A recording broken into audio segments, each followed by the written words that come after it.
Good evening. It's Thursday, and we are in the hunt for the treble with Rangers. We're a few points off Celtic in the league, but within striking distance. We've got the Championship phase coming up tonight. We've got Europa League semi-final against Tottenham. We've also got a Scottish Cup semi-final, and hopefully finals in both of those two competitions as well. Although Tottenham feels like it might be a little bit tough for us to reach. But do you know what? We've gone well beyond my expectations so far. We beat Schalke in the last round, and we beat Sporting in the round before that. So it may not be beyond the realms of possibility that we find ourselves in a Europa League final. But one way or another, we need to qualify for the Champions League. And that's what my board wants. That's what I want. And we're not far off of doing it. In fact, let's take a look at how this sits so far. We are fourth in the league. We're 1 point behind Aberdeen in second and 7 points behind Celtic in first. The title charge has slowed down just a little bit, but we're going to keep fighting. We do play Celtic, obviously, in the Championship phase, as we do Aberdeen, Hibs, Hearts and Dundee. We're going to need Celtic to drop a lot of points for us along the way, but we can only hope.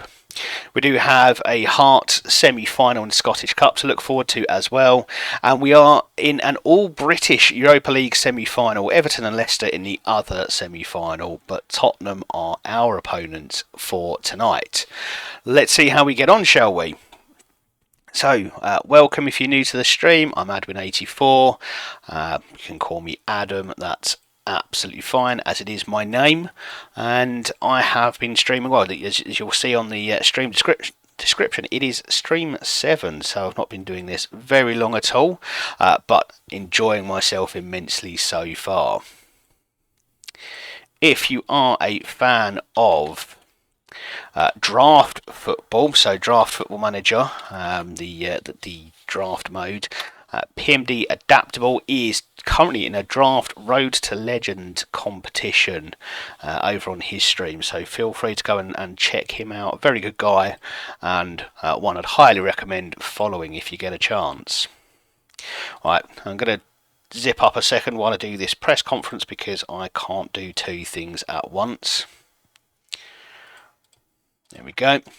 Thankfully only a couple of questions there. Who did we play? Was this the... yes, this was the last game, was the game against Schalke. We lost 3-2 away, but we won the home leg 3-1. I think we did that after extra time as well, so I'm going to have quite a tired team on my hands as we go to play Hearts in the semi-final of the Scottish Cup. So I'm just going to rest the starting 11, I think, and I might just have a look and see who else on the bench might need a bit of rest, because some of them would have played some time. That doesn't look right. They will look absolutely fine. Well, let's see if that holds up, shall we?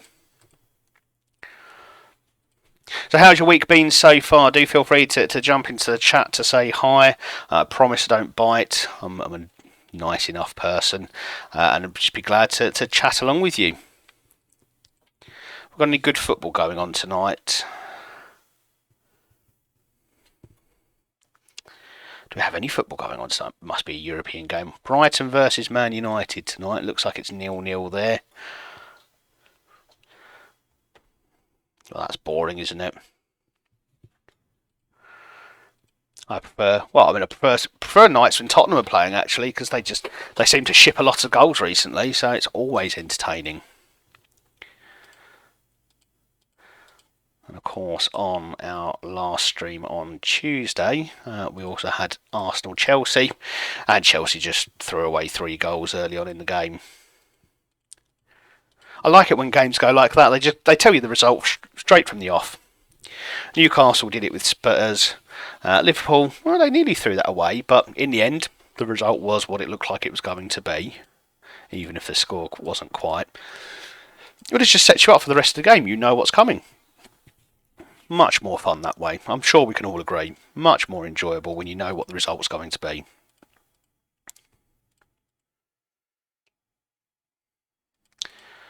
Okay, yes, we are excited. We want to win.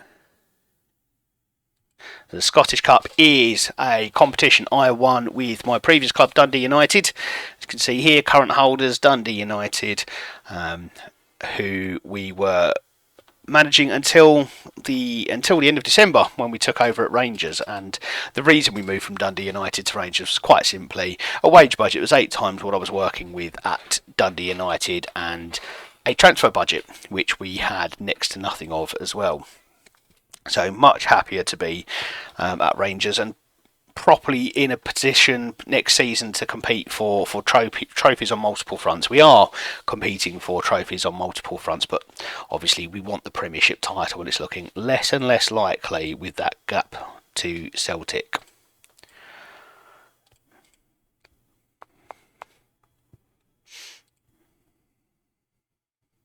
How long is he out for? Still 9 days. Okay. I'm just going to pop the save chat command in there so you can all see the background of the competition so far, background of the save. Oh no, that's gone across 2 messages. Oh well. So yes, we've won numerous league titles or division titles so far, mostly, well actually entirely in Sweden. We won the Division 2 regional competition, we won the Division 1 South, Division 1, yeah, we were Division 1 South, weren't we? And the Superettan, we finished 3rd in our first attempt in the Allsvenskan, the top league in Sweden, and qualified for the Europa League. But that's when Dundee saw our talents and thought, let's snap that man up. And I've not looked back since. It's been a cracking couple of seasons for me so far. And I'd highly, highly recommend Scottish football. It feels like this season goes very quickly. It's the same number of games as you get in the English Premier League, but it just feels like the season goes faster. Okay, so we are going to clear the team. Although everyone is looking pretty fit, so we might be able to go with the pretty much first team. Although we have got loan players returning who could do a job. So we did have real struggles with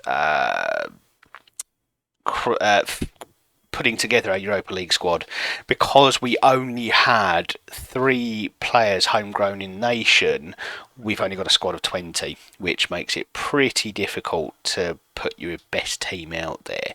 And in fact, we've had to drop some loan players from Europa League squad simply because we need to worry more about the permanent players' happiness as we managed their morale. They didn't seem particularly happy with an inexperienced manager such as myself coming into the club, but we've been on a good run of form and they seem to be just a little bit more accommodating of me now. Pietkowski is not playing as centre-back. He has been awful for us at centre-back in the last few games. And we've recently changed our midfield 3 as well, the setup we've got there. We were running with a ball-winning midfielder, a deep-lying playmaker in centre midfield and a box-to-box midfielder. That wasn't quite working. We weren't scoring enough goals. So I've changed to get a Mazzala on attack to get someone a lot further forward, and that has seemed to work wonders. Our striker is now scoring more goals, and I think it's probably at least in part to the additional man that the defence now has to pick up with our Mazzala running through forward into the box on a regular basis. And we said we're going to have Ryan Yates as our box-to-box midfielder going forward and Bernardo as our Mazzala. This seems to be a working trio in midfield so far for me. We've only given it a few games, but the turnaround has been fairly remarkable. We're scoring goals on a much more regular basis now. So I think that is pretty much the first team squad there. That's my first 11. Centre backs, Pietkowski has been playing quite a bit, but he's not impressed me so far. Potentially because I'm playing him as a ball playing defender when he likes to be a central defender. I feel like he should be able to be okay. Maybe he's not a ball playing defender. Maybe that's on me, but we're going to give Mikkelsen a run out there. He's a nice 6'2", good jumping reach, young Danish defender, and I think he's going to go far for us. So always good to give him a few minutes when I can.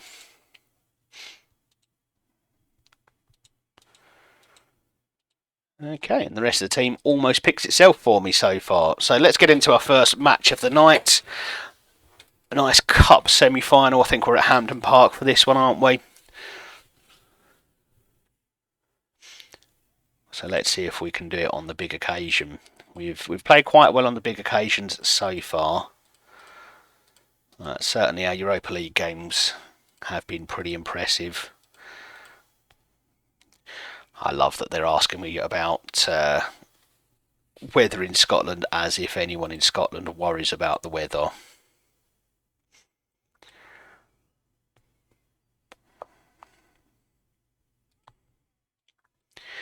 Okay, game on. So come tell me how you're doing, how your week's going so far. We're nearly at the weekend, and it is a long weekend, which is always lovely.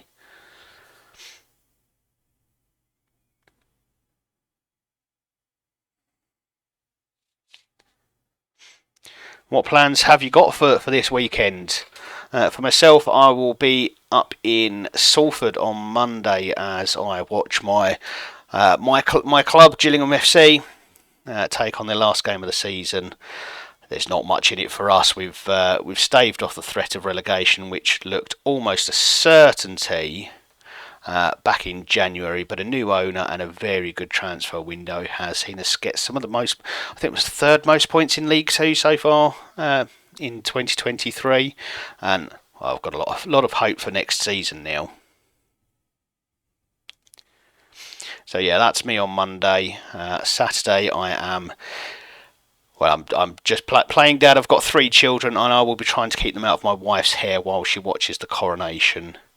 And yeah, it's not something that I've got much interest in. It's a long-winded ceremony, and I've got better things to do. So we're probably just going to take football to the park and see if I can wear the children out. But do you have something better? Come and tell me what you're planning for this bank holiday weekend. And a double bank holiday, I can't remember the last time that's happened, but it's always fun to get more time off work. And Colombo in now with the first chance we've really had in this game, and it is a fine finish. And we are 1-0 up in this Scottish Cup semi-final.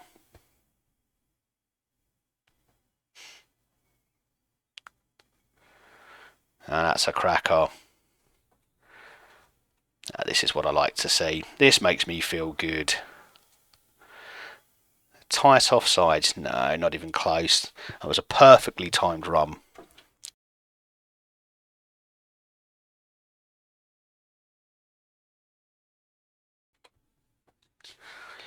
Okay, we can see out this game now. That'll be fine. I don't want to see any more highlights. I'm quite happy with this, and that's another cup final. 2 cup finals in 2 cup seasons sounds good to me.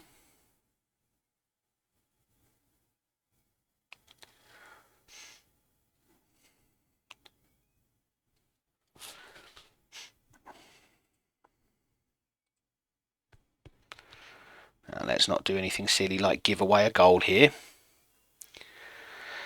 Oh, Smicer, where are you going? Oh, you could just see that coming, couldn't you? We looked all too comfortable there.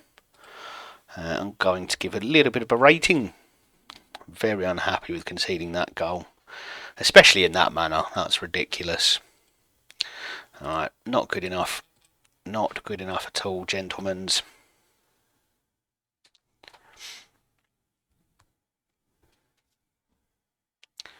Well, it's starting to get dark. Excuse me while I turn the light on.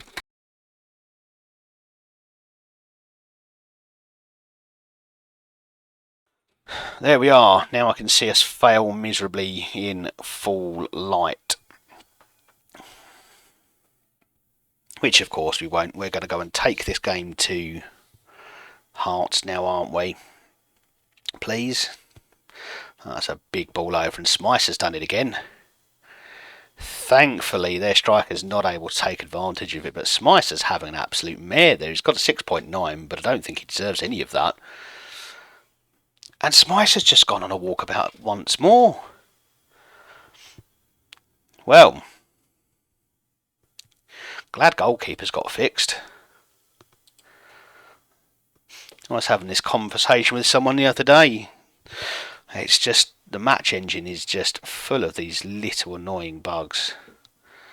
Like, apparently just shinning a ball towards goal rather than shooting. Oh dear, right, okay, let's give them some encouragement now, and we're going to make a couple of changes because I'm not happy with how easily they're getting through my defence. Shackleton will come off for Samwaz. I think he's a better attacking option, and that's really what I want. I want to go and get goals. Fagan isn't really doing it for me tonight, so we're going to bring on Tyrese Campbell, who has popped up with a few quite important goals at different times so far this season. And Sarmiento now, and that's absolutely smashed into the goal. Just as I'm making changes, we go and show that actually we're quite good at this football arc. Well, I'm pleased with that. Excellent work. Keeper's not stopping that. Get full behind that and you're looking at broken bones, I think. That was hit so hard. And now we've got a corner to really assert our dominance, and there's Paolo Bernardo at the back post. Oh, you're going to do some silly offside thing now, aren't you, referee? Come on. That's not necessary. I told you, you've wasted all of our time there. You could have just given the goal and got back to the centre circle, but no. You had to make yourself centre of attention.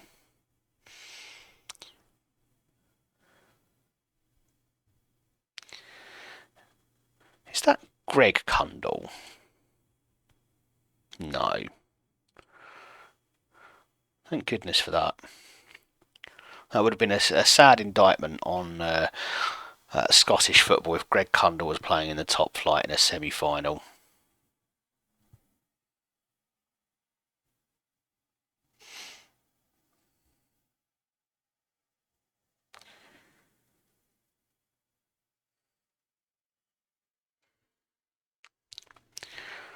So now the internal debate is starting. When is a good time to start parking the bus? Or at least wasting some time. A bit of gamesmanship. Probably any minute now. Although I'm worried we've left it too late as Sorensen just lets the ball sail over his head. And Smycer is just having an absolute nightmare. I'm tempted to take him off. That's horrendous. Wow. Oh my goodness. Okay, well, rather feels like that puts paid to the idea of just wasting time. Or maybe we should be doing it now more than ever. And we are in attack, but the ball is cleared, and we win the ball back well there. Sarmiento now on the left wing. Paolo Bernardo, who's far further forward than we usually see him, and he nearly grabs himself a second goal of the game, and that would have wrapped it up. And I think we're in for some Football Manager Cup drama as it's trying to give Hearts a third goal, but Yilmaz is not having any of that, and we play the ball out of defence quite well there.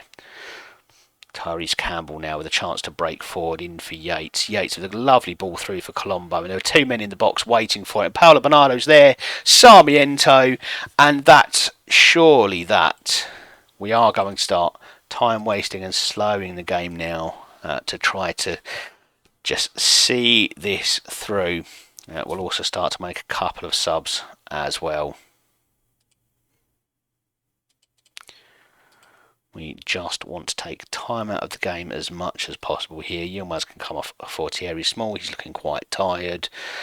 Bernardo has done his job, so we're going to give him a chance to take a rest. And we are... Sorensen, you've not had the greatest of games, so we're going to give Piatkowski a chance, but we are going to play him as a central defender, just because I don't trust him trying to play on the ball. And I don't trust him defending at the moment, but let's call it a blip and hope that he gets out of system. Colombo is surely a million miles offside there. Yep, that was expected.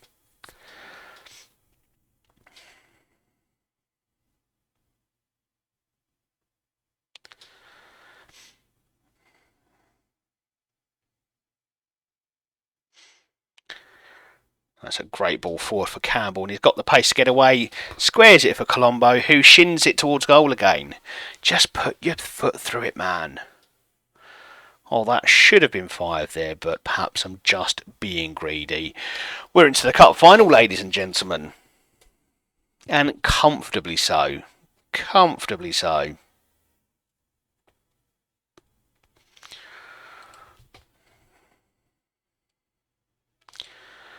Okay, well, if we can at least get a trophy in our first season as Rangers manager, it will make me feel a bit better.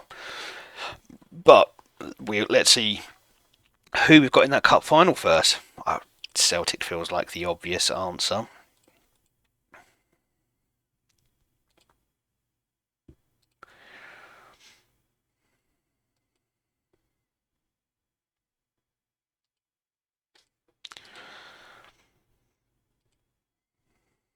Sarmiento did have a cracking game, 2 goals and an assist. He very much deserves that pat on the back.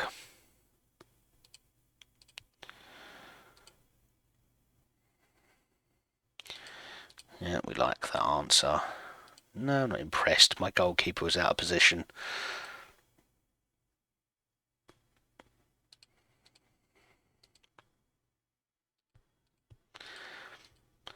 Okay.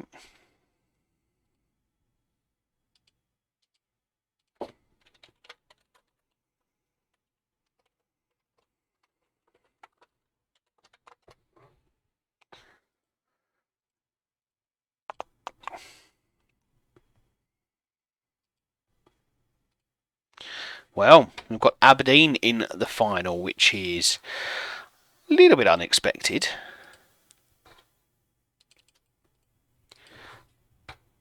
But we don't have a great record against Aberdeen. I've played them twice since becoming Rangers manager, and we've managed to draw on a loss. So we don't have much of a record against them really. But the final would be a great place to turn that round, wouldn't it?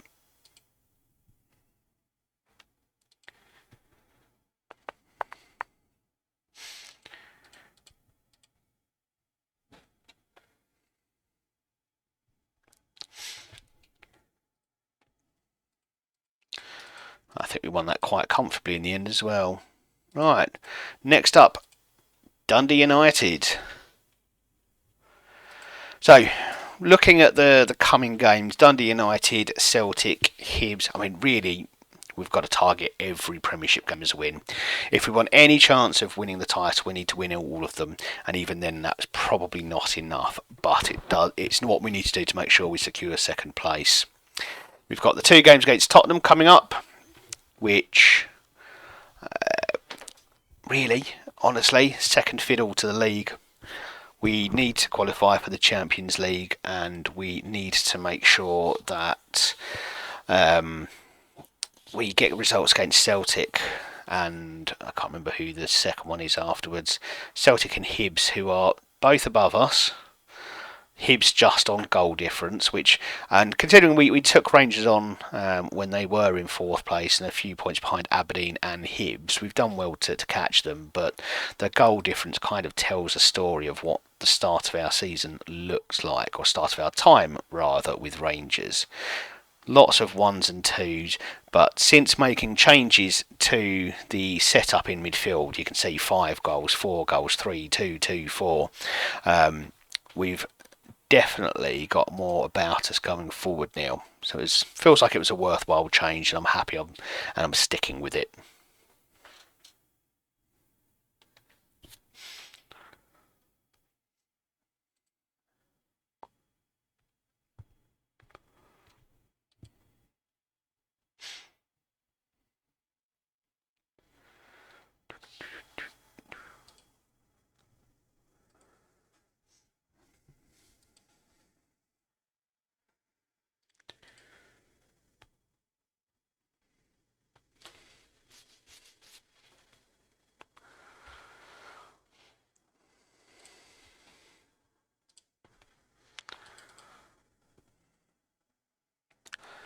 Here we go, talk of the title race hotting up. Well, funnily enough, we've all got the same run in, but Celtic, I think, are by far and away the favourites. If we can, if we can steal a result against them, and then they've got to drop points in 2 more games, haven't they? It's asking a lot. It is asking a lot. Let's see. Well, we'll just have to wait and see how it goes, but absolutely second place is needed.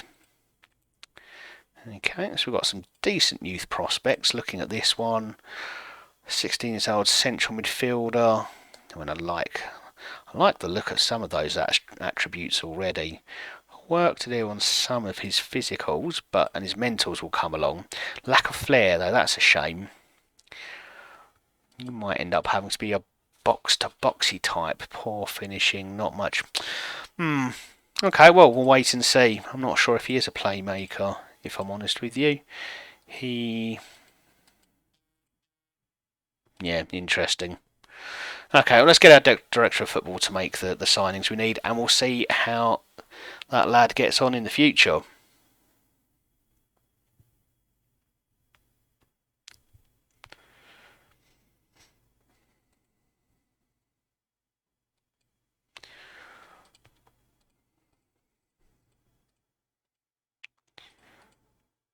Okay.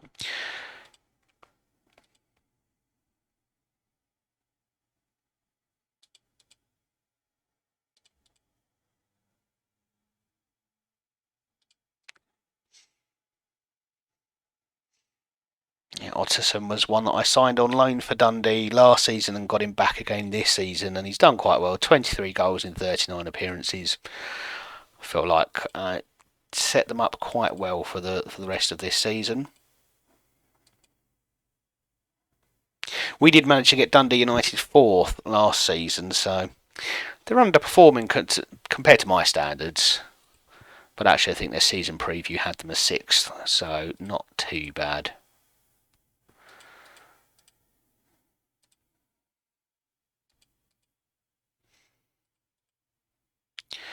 That's a lot of questions for this one.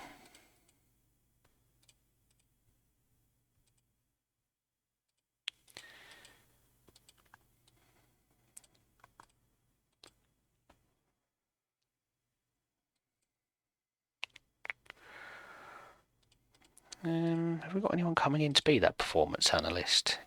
No, under 18s. Who are you? Are you leaving us? You are, aren't you? Right, let's get someone in for that job, shall we?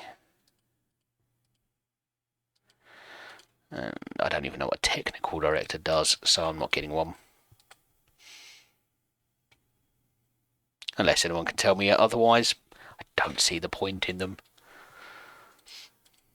I've only got a loan manager because they already had one.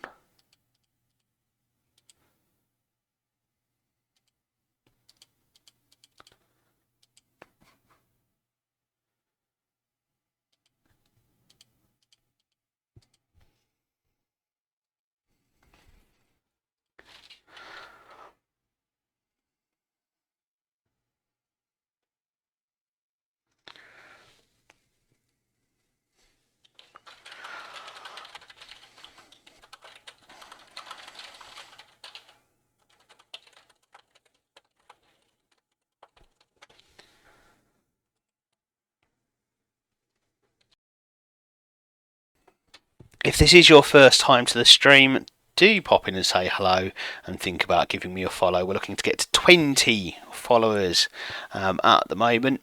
Very new to all of this. This is my 7th stream doing Football Manager, and just enjoying chance to chat, really. Sometimes I am talking to myself, but, well, I mean, my wife probably wouldn't be too surprised if I did this without streaming, but definitely seems like it's more socially acceptable if I do it on screen rather than just sit here talking to myself.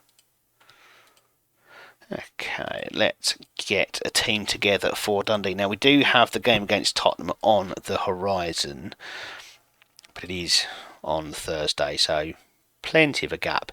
It's then Celtic, so it might be rotate a little bit for Tottenham, rest players and hope they're all fit for Celtic. I think regardless of what happens, we need our first team out there for that Celtic game. So we're going to start with Samwise in this one. We will give Piatkowski a chance again. Actually, no, I will go for Yilmaz. He definitely deserves it. And in midfield, I don't really think there are many options. This midfield three, as I have them set up, has been working pretty well recently. Fagan can't play against Spurs, so he will play in this one.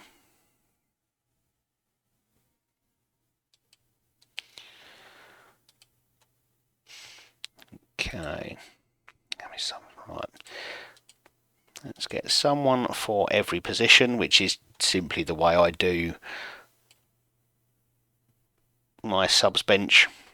Generally have I got someone who can play in pretty much every position, and then I'm happy. Probably do with one more midfielder in there. I've got a lot of wingers and strikers. Let's get Will Hughes on the bench. He was on loan, out on loan for the first part of the season. Not my decision. I picked up just as he came back. I think he came back at the end of January, if I remember rightly. I mean, he's only been a bit part player for me since he has come back, but he's come up with 1 or 2 contributions when he has played. Okay, let's go and win this game. I think I've just moaned about how hard the fixtures have been. They haven't been. We've done really, really well.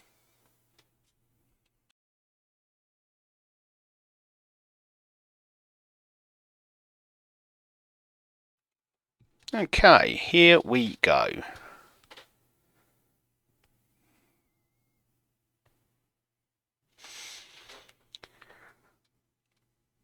Building well from the back.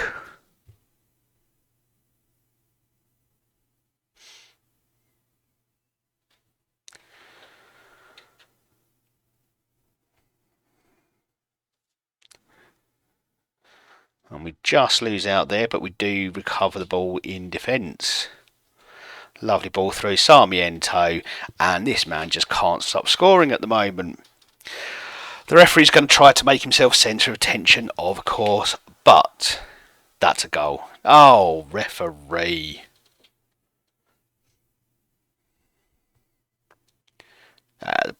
Probably right, but still, that's not the point. Just let it go. Let it go. And it looks like Celtic have taken an early lead against Hibs there, which makes our job just a little bit more difficult. We need to go out and get that early goal.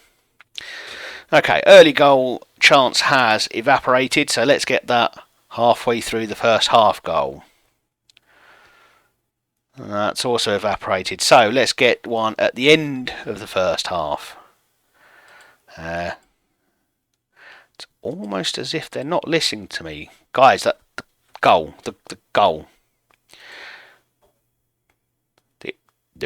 No, come on, don't do this to me, Dundee. Okay, now get out to the ball quickly. We could do without seeing things like that.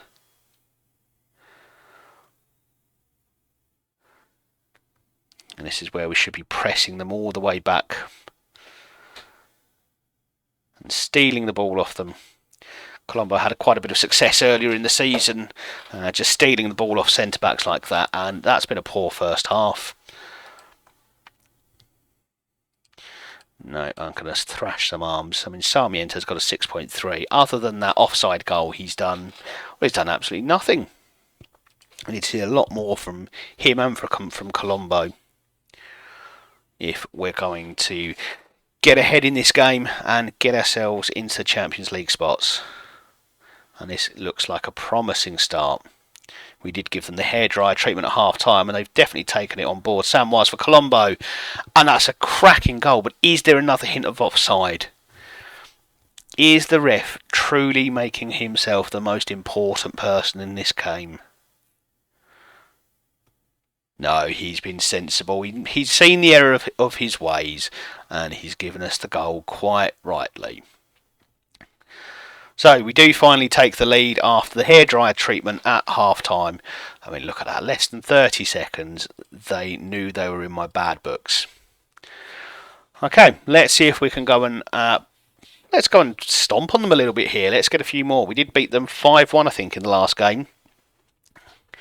In the first of back-to-back games against them just last month, we won 1-0. I think it was after that we made some significant changes to the midfield, which just saw us start to score goals, and that's what we need to keep doing. Goals, please. Yilmaz, Sarmiento, Bernardo, and it's just beautiful. That's football. That's football. Well done, lads. And that is where that Mazzala is making a huge difference. Bernardo being up here and not back here is making all the difference. We do have Yates as well making that late run towards the box. But Bernardo, such a creative force that getting him further forward and not playing him as a deep-lying playmaker has made a huge, huge difference.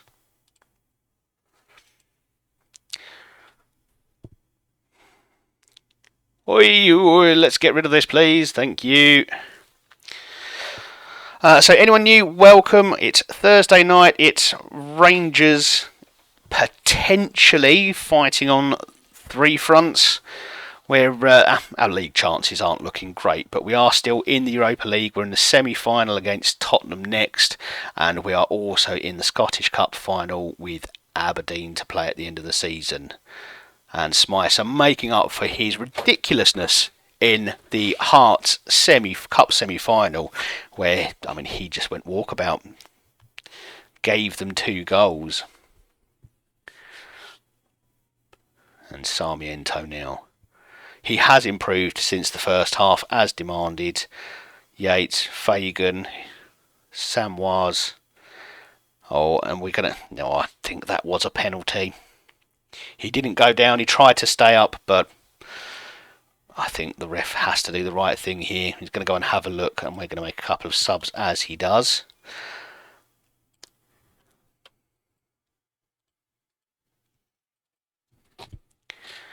That's it. Go and have a look at your screen, ref, and give us the goal, please. Please.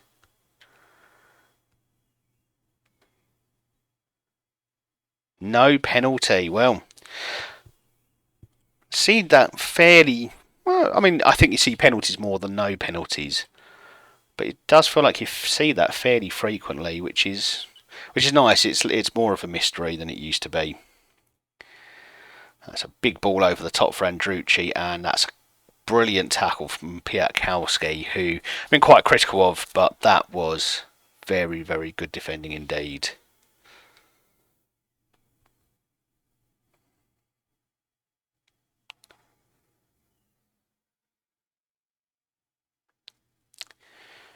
We are living on the edge a little bit here. We're not dealing with this game quite as well as I'd like to.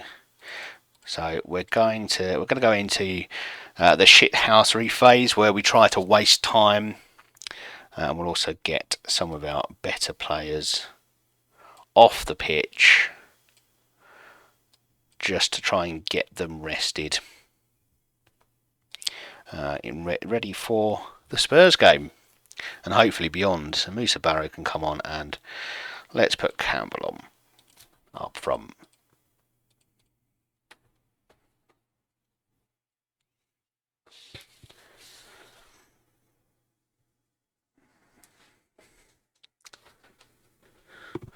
It looks like we've given Dundee United quite a lot of shots in this game.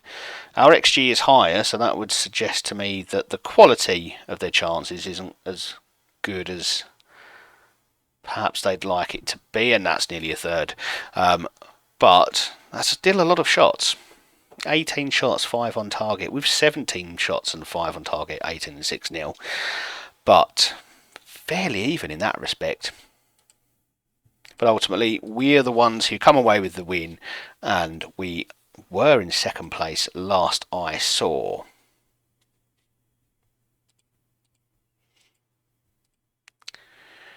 Aberdeen did end up getting the win.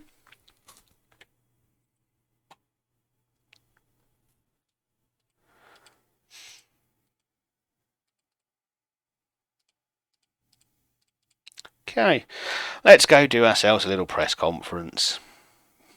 Something, yes. Yeah, Sam Watts was okay, wasn't he?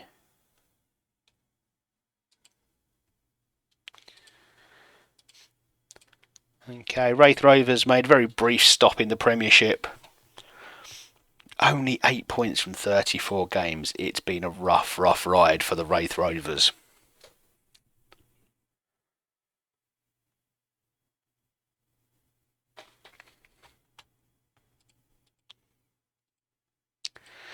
We've got Isaacson back, who potentially is looking at like he could be our second choice striker behind Colombo, who I think is being wanted by quite a lot of big teams. We might struggle to hold on to him. But I'm hoping some Premier League, some Champions League football rather, will convince him to stay. But sometimes they just want to go and play in a bigger league, don't they? But Isaacson hasn't had a great deal of success out on the wings, but when he's played up front, he's scored a couple of goals. So he scored 2 goals against Schalke and got an assist. Had a very, very good game there. Couple of assists as a winger, got an assist here as a striker, another goal here as a striker, and another goal there as a winger. So I'm leaning towards making him a striker. Nothing about him says striker, but it just seems to work. So I think we just go with it.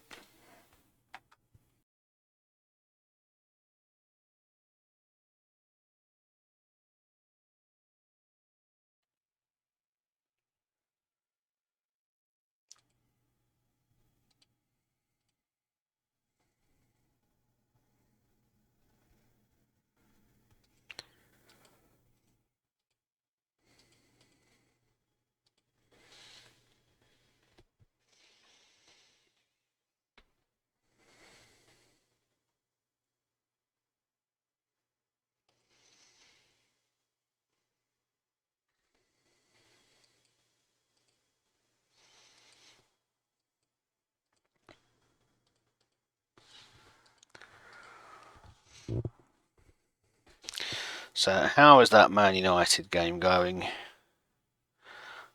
0-0.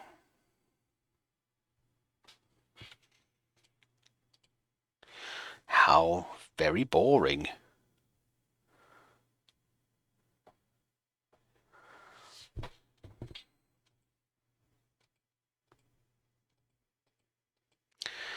Well, this is going to be a tough one. So Tottenham, however, are slight favourites. So maybe I should be a little bit more positive about this one. I think we went into the Schalke game as slight underdogs in the away leg, and we played pretty well against them. But this time they are calling Tottenham a bigger opponent, whereas Schalke, they said, were similar to us.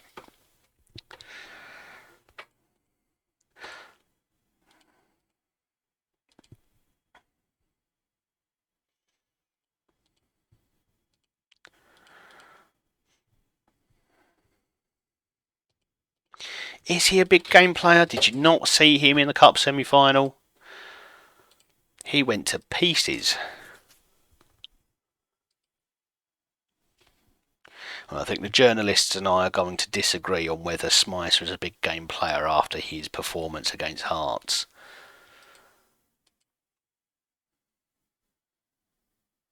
Any potential there? 19 eccentricity, no thank you very much. I don't think football's for you. 19 eccentricity, maybe, standing in the middle of a high street shouting at people as they go past about, I don't know, 5G and space rays or something. That's probably more his sort of level.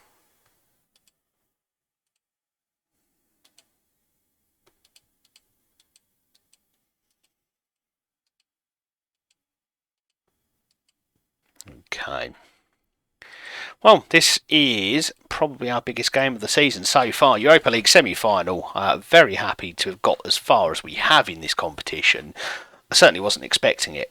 We kind of dragged our way through the league phase. Although we only came into the role with 2 games left to play, but we kind of scraped into the knockout stages, and Sporting probably should have been too much of a challenge for us, but actually we snuck through that one. I think we won the home leg, lost the away leg, and then went through on penalties, and then squeezed our way through Schalke as well. There was another team in there that I've forgotten about, wasn't there? But here we are in the semi-final. That's the most important stat you need to know.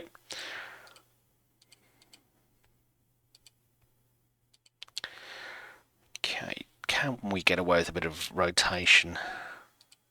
Don't think Mackenzie Cast is quite up to that role. No, we're going to go first team. Let's see how we get on. Can always rest a few of them, can't we? Let's put Campbell out on the right there, Sarmiento on the left, and Colombo up front. And then it's whoever is registered on the bench, and then we go to a couple of youngsters, because that's all we've got. Phil Wesh is Welsh, sorry, not Wesh. There's Will Hughes unregistered, he is, okay, Welsh. Cherry Small, did I not put you in there already? I must be losing it. And then we'll go with Dean Martin, Callum Stewart is injured, and Bobby McDonald. There he is.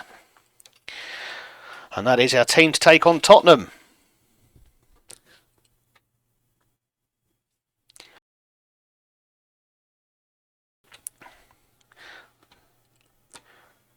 Well, it is Thursday night. I hope your week is going well so far and that you've got lots of nice plans for the bank holiday weekend to come.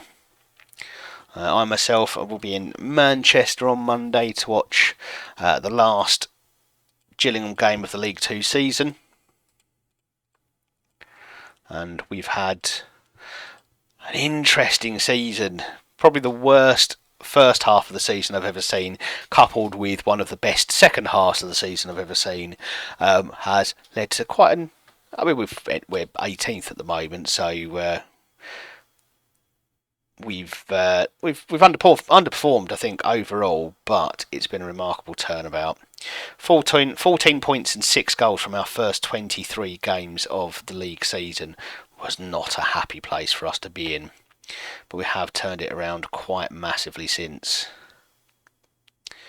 Alright, we'll focus in on the Rangers game, but do feel free to come in and say hello as we are breaking forward with Bernardo through for Sarmiento, and this is a great chance to score a goal, but the quality in the Tottenham defence does show through there as they scramble a clearance. 20 minutes gone rather, and we're doing all right. I don't want to jinx us, but we've not shown ourselves up so far. Shackleton now loses out to Valverde, and Tottenham are going to do this boring little playing with the ball in defence. I mean, no one wants to see that. Just lump it forward so we can clear it, and then do our own little playing around with the ball in defence. No, this isn't the script. Pedro Porro's still playing for them. I will be surprised if he's still playing for them next season in real life. And Tottenham's chance doesn't really come to much there. They haven't created a huge amount. They're having a few more shots as the game goes on, but their XG pretty level with ours. And we've just edged possession, so I'm fairly happy with how that first half has gone. But I'm going to tell the players I'm really unhappy with them, because that's what motivates them. If you tell them that you're happy, they'll go out and daydream for the start of the second half. So we've got to tell them we're not happy and hope that sparks them on a little bit. I think if we can stay within a goal of Spurs by the end of this first leg, we've got an outside chance. It's not a huge chance, but it is an outside chance. And that's incredibly poor defending not to make that second header. Yates just kind of standing there as a spectator. The first header wasn't great, it was just looped up into the air. Neither the goalkeeper nor the defender choose to deal with that, and we are 1-0 down. We need to keep it to no more than this. And their XG has shot up. Okay, let's make a few changes. Sarmiento just isn't doing it for us in this one. Yilmaz looking nervous as well. Shackleton looking a little bit reckless. And Campbell just looking out of place. So we will bring a few new players on to hopefully shake this team up a little bit.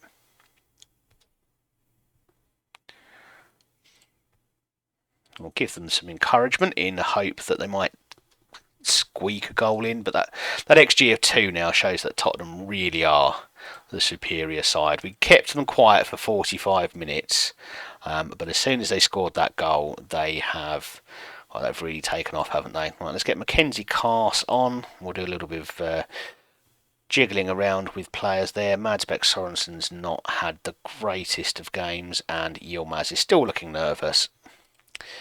But that means nothing because we've run out of subs. So we'll do that. And let's hope that's enough to see us through to 0-0, where we can get them back to Ibrox and just have a go in that second leg. Well, slightly disappointing, but 1-0. I'm still going to tell you I'm not happy. Why would I be happy with a loss? 1-0, probably not a disaster, but it does make it harder for us. 0-0 would have been nicer.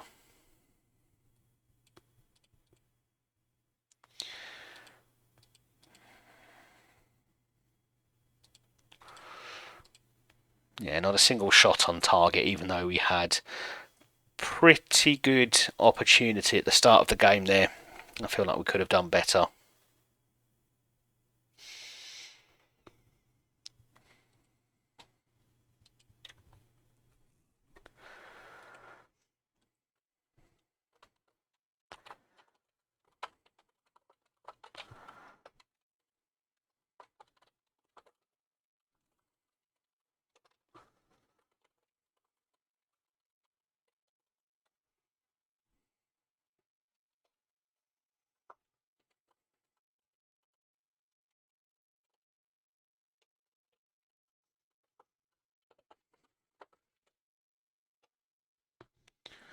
Okay, right, moving on. Let's just get some players having a little bit of a rest, shall we? I think I only rest them for one day as it's gone past midday.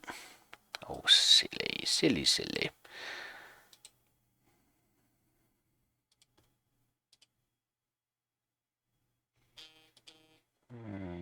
Let's do it for 2 days then.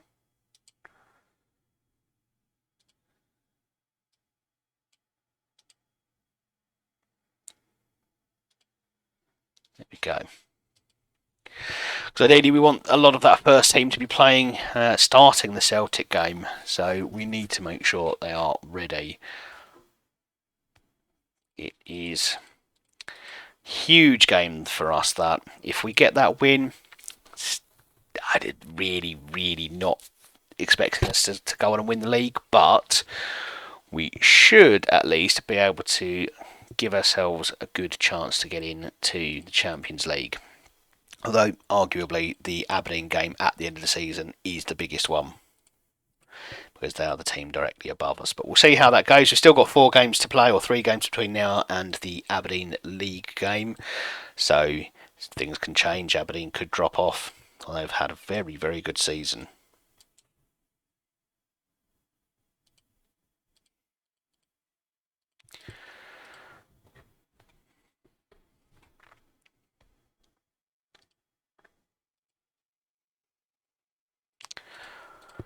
Oh, the build-up begins.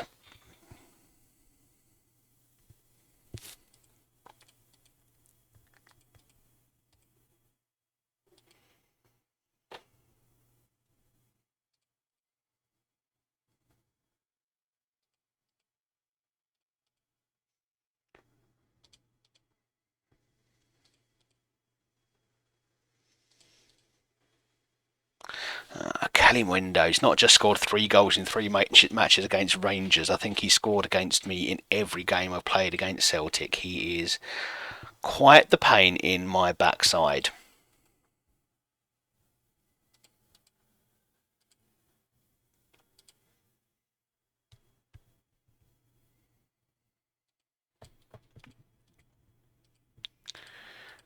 Okay.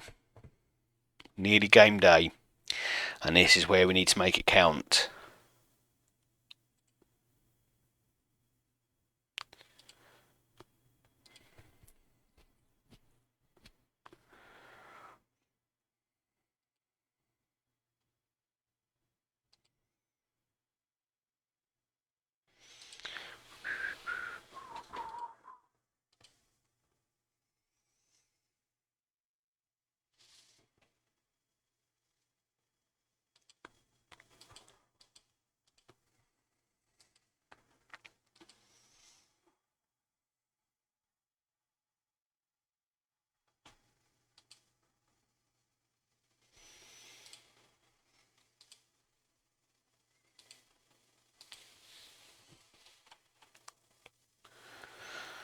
Right, who is unfit? Hopefully no one. No one's.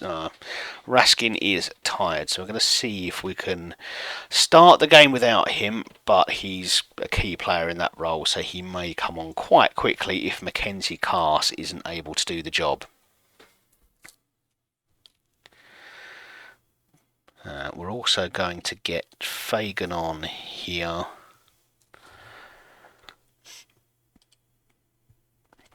And it's gutting that Chrysostomu got injured, because he was really showing himself to be a quality centre back for us.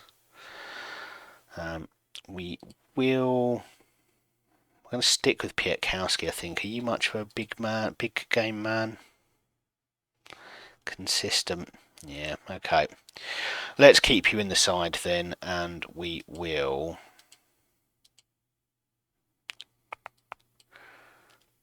So, right back, centre back. Let's get Lowry out, left back. Who else can play? Well, Hughes can be out. No. I need Raskin on there. There we go. Isaacson. Let's get Campbell. Musa Barrow can be our striking option. Excellent. Let's do this, shall we? Let's do a thing. Let's do a thing.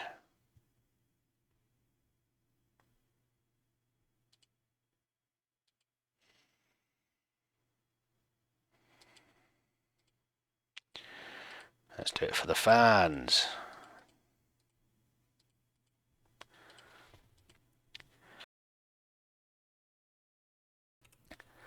Right, let's see how we get on. Let's hope we're able to go and get this win that we desperately need.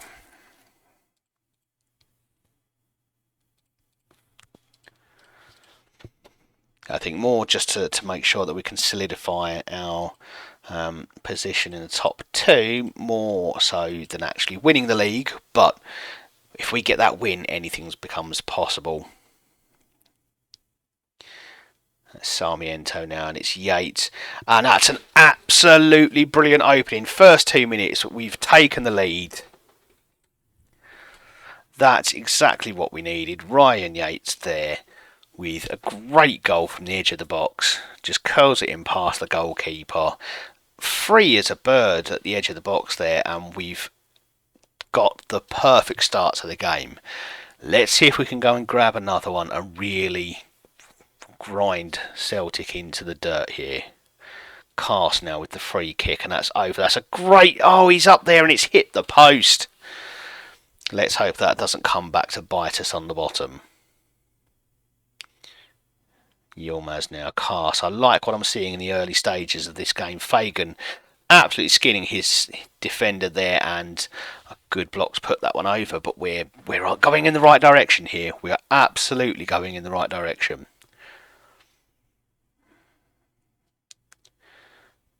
Cast, and we are looking a threat from set pieces. We just need to finish some off, but we are definitely looking more of a threat from set pieces.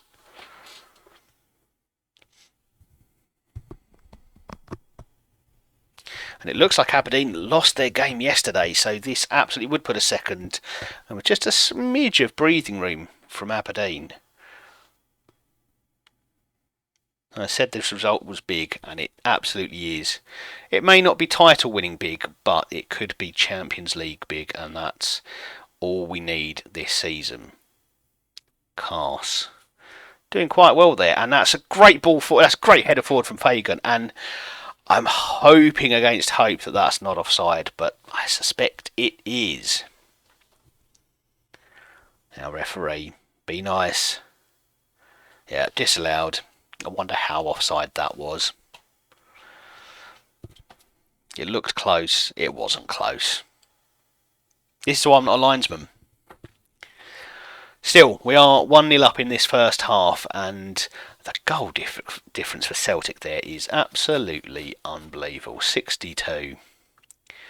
We've still got some way to go to catch this Celtic team, but I think we're getting closer. We are getting closer. Colombo now through for Fagan, but can't quite there. But he steals the ball, and that's an incredible mistake by Altabaumer there. But we will take it. We are 2-0 up against league leaders Celtic.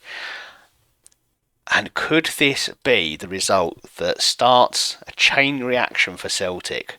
3 games left to go after this. 4-point difference. We need Celtic to drop points in 2 of those games at least, and 1 of those will have to be a loss with that goal difference almost as an extra point for them. But we do have some defending to do here. We can't throw this away sloppily, and that goes just wide, and we survive.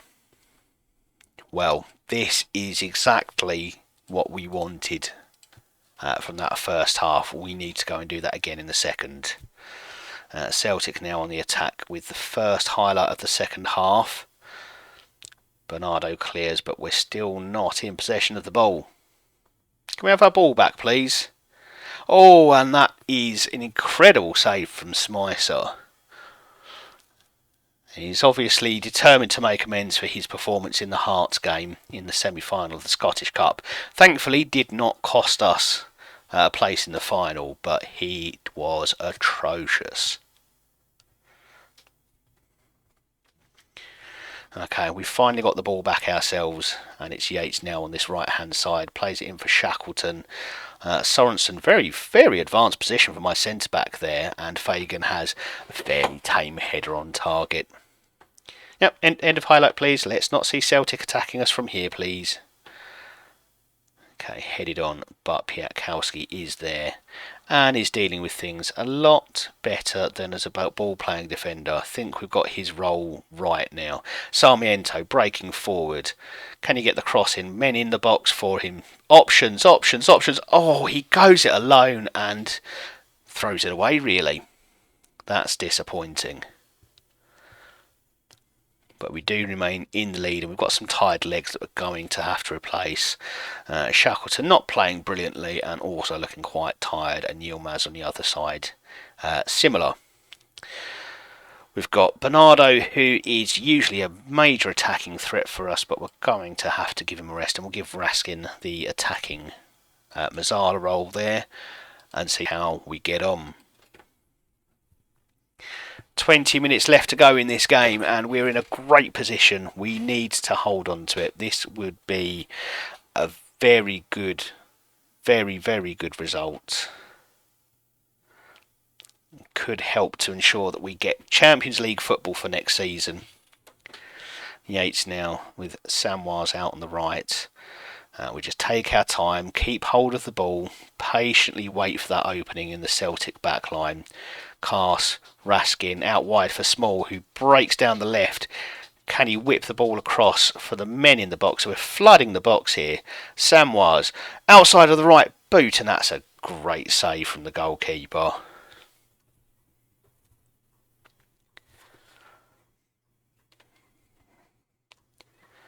And the corner comes to not very much at all. Well, we have definitely been the better team so far. Long may that continue. Small now breaks into the box once again, back for Fagan. Opportunity here, and he hits it against the defender. Samwars with an opportunity. He breaks in, and that'll be, well, the referee's pointing to the spot. There will, I'm sure, be some VAR intervention here. And in the last game, we did see a penalty not given from a position similar to this. And I'm sure it's a 50-50 as to what happens here. What are you saying, ref? That's surely a penalty. No, another no penalty. And surely we should have a corner. Apparently not. Apparently I don't know anything. But we do get the ball straight from the Celtic goal kick, and we again patiently wait for that opening in the Celtic lines. Celtic look like they're dropping quite deep rather than coming out to meet us. Sarmiento with some great work there. Samwars breaks in. That's across the Sarmiento. I got so excited I lost my words there. Sarmiento in the centre, putting away that cross. Great work from both players. Samwars to make it into the box in the first place. Sarmiento was the one who laid it out to him, but that's an incredible run, and then Sarmiento just busts the gut to make sure he's in the centre for the return. And that is 3-0, and that is more than I could have ever hoped for. Right, we're going to give Sarmiento a rest. He has been absolutely outstanding for us so far, and he's deserved a little bit of a rest. We are also going to... Fagan can't play against Spurs, so it doesn't matter. You can run your proverbials off. Let's get Will Hughes on for Ryan Yates there. And let's just try to see out this game. We're going to time waste as much as we can. We're going to slow the ball, slow the pace down from the goalkeeper, and let's see if we can just see this one out. Oh, an injury to my sub. That's not a good thing. Okay, we're going to go strikerless. I don't know how that's going to work. We'll go very defensive. We just want to see out this last few minutes.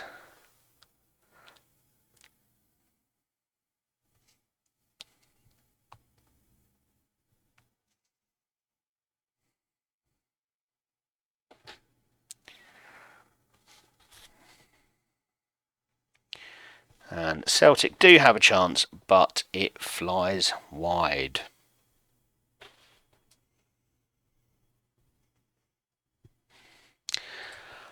That's an amazing result. 3-0 for us at home to Celtic is more than we could have hoped for, I think. I thought that would be a very close tie, but we've absolutely dominated it. Celtic weren't really in the game at all. That was all us.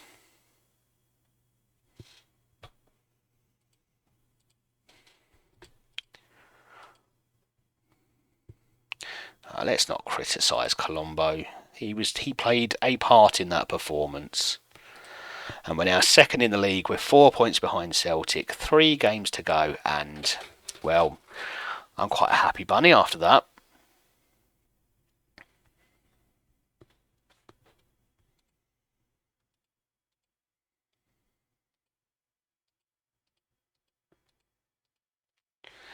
Oh, I'm going to be strutting into this press conference.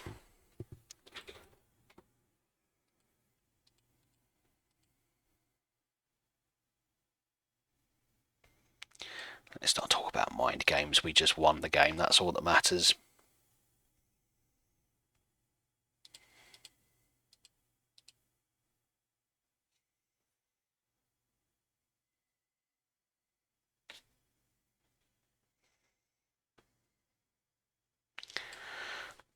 Well, apparently we've guaranteed the Conference League. Well, that's more because Dundee have dropped points there than anything else.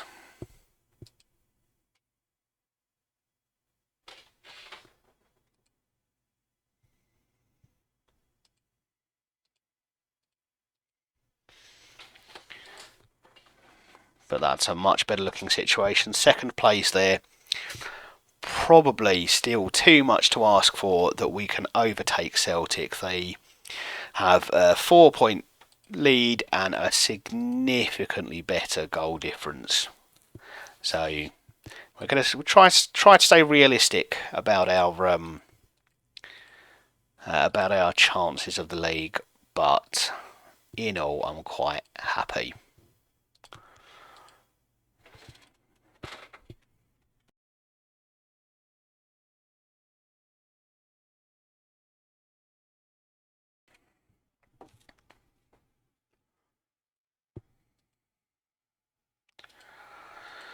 Right, what are you? Performance analyst, so it's tactical knowledge that's most important. Oh, you're quite good. Come in, Cropper. Come join us.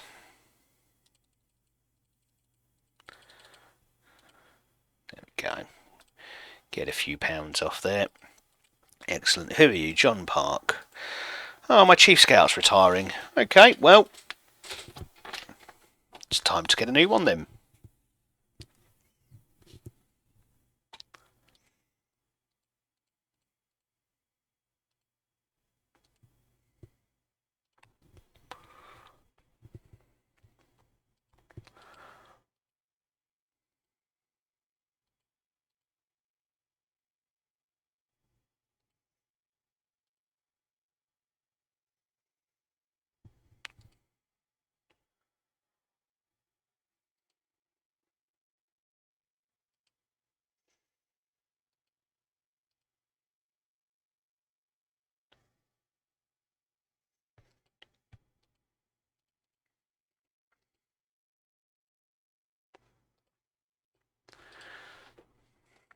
So next big game is Tottenham. It's just big game after big game here tonight. We are hopefully going to see us pick up a Scottish Cup trophy, if nothing else. But we're still at least nominally in the hunt for 3 trophies tonight. And oh, this feels like it was made for us. Celtic Park is the venue for the Europa League final. That would be something else, wouldn't it? Well, now we've got to beat Tottenham. We've got to beat Tottenham. We've got to get to that final. Because it would be glorious for Rangers to pick up the Europa League title, to pick up that trophy at Celtic Park.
Okay, oh, well, exciting. A new under 18s physio. Exactly what you want. And that is Mark Cropper as our new performance analyst.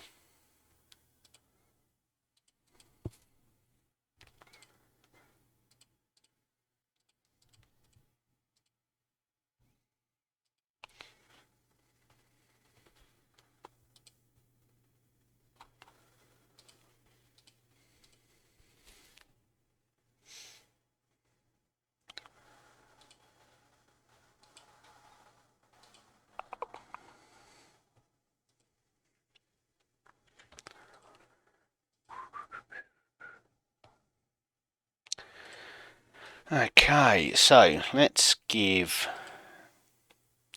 I think I'm going to give Samwise the start. He played very well. Going forward, he was incredible against Celtic. So I feel like he's done just enough to deserve another start. We'll have Pietkowski and Sorensen at the back. Although Sorensen is tired, so let's give Mikkelsen, my favourite player name in the club. Mikkelsen can have a start against Spurs tonight. Yilmaz definitely needs to be my man on the left. Raskin probably enjoyed his rest, so he's definitely back in fit. Yates, even if he's tired, he's playing, as is Bernardo. You're just too good for me not to play. And then on the right, we will go with Isaacson now that he is back and fit. We'll have Sarmiento on the left and Colombo up front. So, usual setup for Europa League games. Okay, the usual. Hurtado is not registered, so we'll go for the usual suspects on the bench. We'll go find our youngsters who. They're the only kids who are their parents allowed to come to the Thursday night games, so they're the ones that we pick. Dean Martin and Callum Stewart is slightly injured, so we're going to have to pick someone else. Oh, who's got a star or two of ability? You're far too old, you're 22. 19, yeah, you got some pace. Yeah, let's get Chris Malley. He can come along for our European adventure. Europa League semi-final coming up against Spurs, and this is exciting. We're 1-0 down from the first leg, but we showed enough at times that I feel like just a little bit of luck, and we might find ourselves in a second final this season.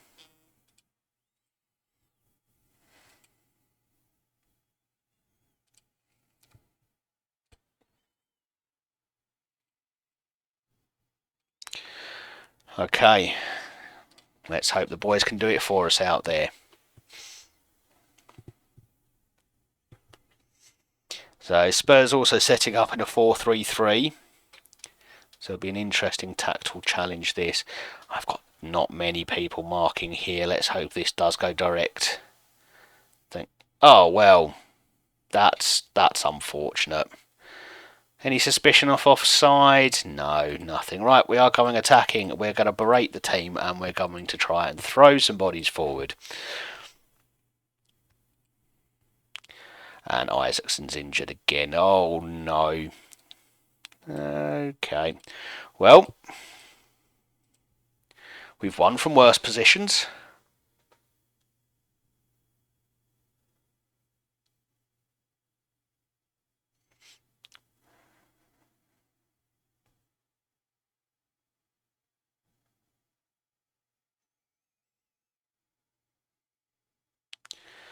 We're under the cosh a little bit. Whatever a cosh is, we are under it.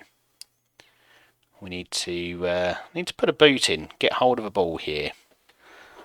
We're trying to defend resolutely. We've pushed them all the way back, but they've broken through our lines one more time, and thankfully it's a Spurs player on the end of it. Otherwise, that could have been a goal.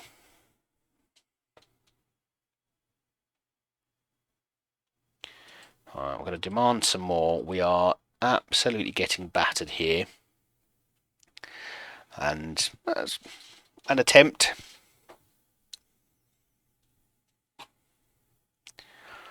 Yates now. Can we see a bit more of the ball? No, Tyrese Campbell has lost it. He's not really adjusted to coming on as a sub this early in the game. And it's Spurs, and Smice has just palmed it into the roof of the net, and I think we can fairly safely say it's over. 3-0 down, we've only got 60 minutes to go. It's not likely we are coming back from this one. We're going to encourage the team. We want to keep the morale up, and we need to hope that they can go out of this competition with a little bit of dignity.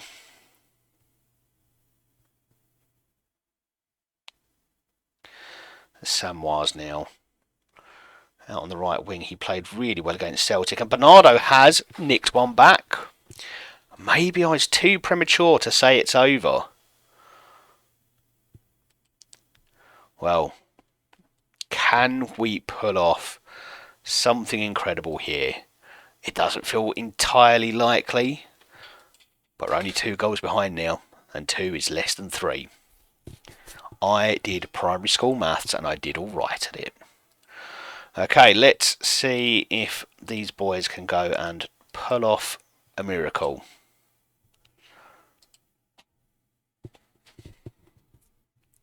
Attack, attack, attack. Let's go. And we're going to encourage them again. You can do it.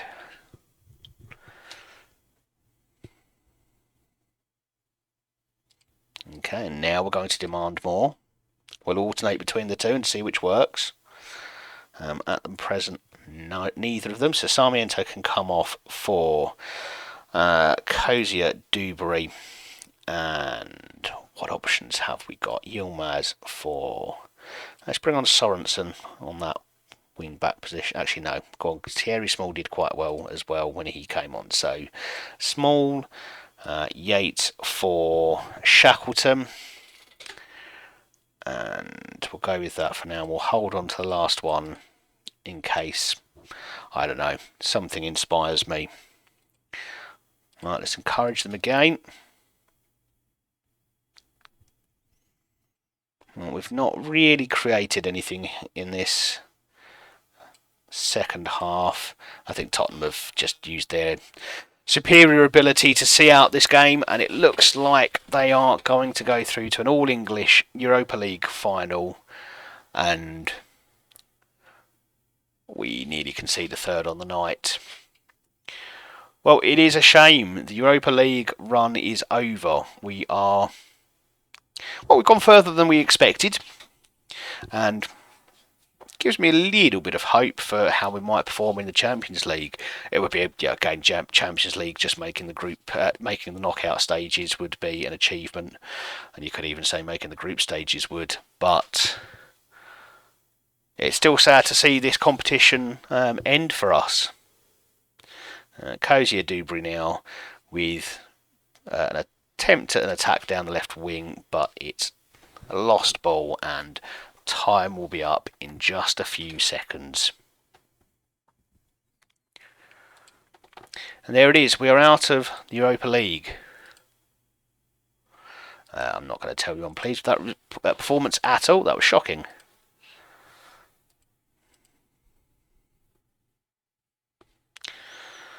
Shin splints, okay. Who comes off in the middle of a game with shin splints, really? Okay.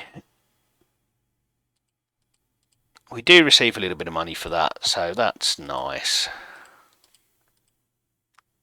Who's Benitez after?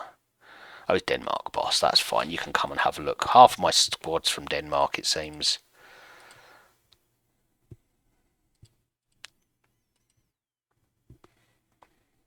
He wasn't that good. Okay. Well, now that is over, we can turn our attention to the Premiership. So we have Hibs, Hearts, Aberdeen in a single week. It is hopefully a situation from which we can come out with 3 wins. And we're just desperate for Celtic to slip up big time in their remaining 3 games.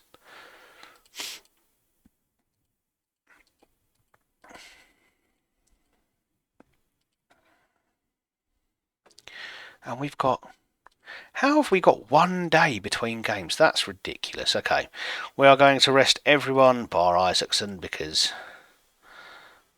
he's injured. What are we going to do? Actually, is it more beneficial to give them the recovery training? Yep, okay, we'll just go with what we've got. Talk to the team about title chances. No one expects us to win. Suck it up. And Colombo's the only one who's upset because he's a bit daft and seems to think we can actually win the league. It's like he looks at the league table and doesn't really understand what it tells him.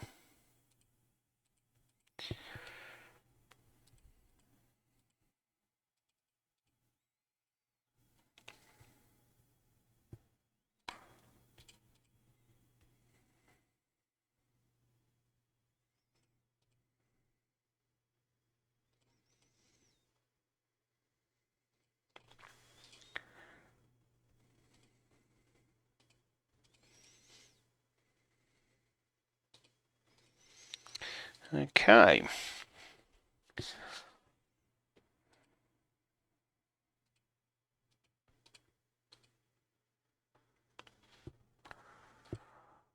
That is a ridiculous state of affairs, though. It's beyond me why that match can't be moved to the Sunday. But that's Football Manager.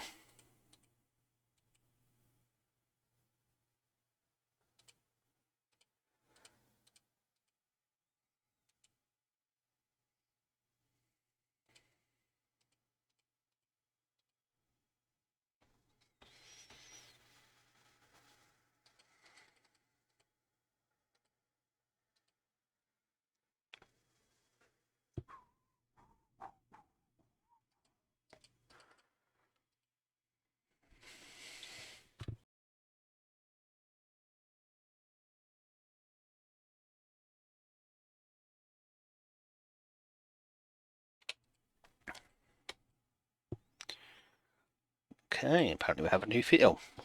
Returning physio. That was a new contract. That's fine. Right, let's see. Who can play in this game? You obviously need a rest. You obviously need a rest. You do and you do. Oh dear. We might have to... we might have to play some tired players in this one. Let's see. We'll make the best team we can out of what we've got available for us.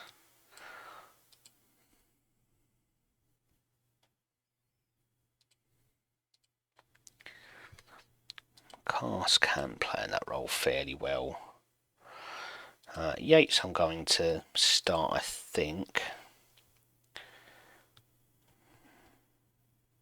It's a problem, I don't have anyone else to do the Bernardo role, not really. Let's have Will Hughes attempt that, shall we? Actually, we'll have him as the box-to-box, and Ryan Yates isn't much copying that role. Okay, we're going to do that. We're going to have Will Hughes at the base. We'll have Yates stay in his box-to-box, and we'll see what Mackenzie Cass has got to offer us going forward. Fagan didn't play the last game, so he can definitely start. And on the left, we will go with Tyrese Campbell, who is a Ramdeuter. How are you tall? Not that big. What foot? So let's leave you as an inside forward and see how things go. And then up front, we are going to go with... we're going to go with Colombo, and we'll see. We'll probably have to sub him off fairly early on. Okay.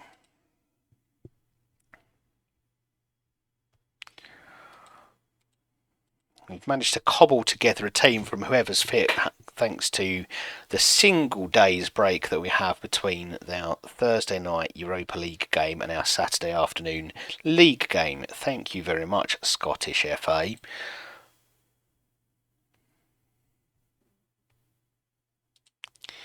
And then we'll get these two men on the bench. And away we go.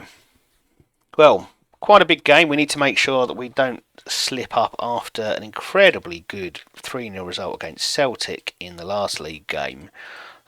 Don't want to throw points away immediately after that one.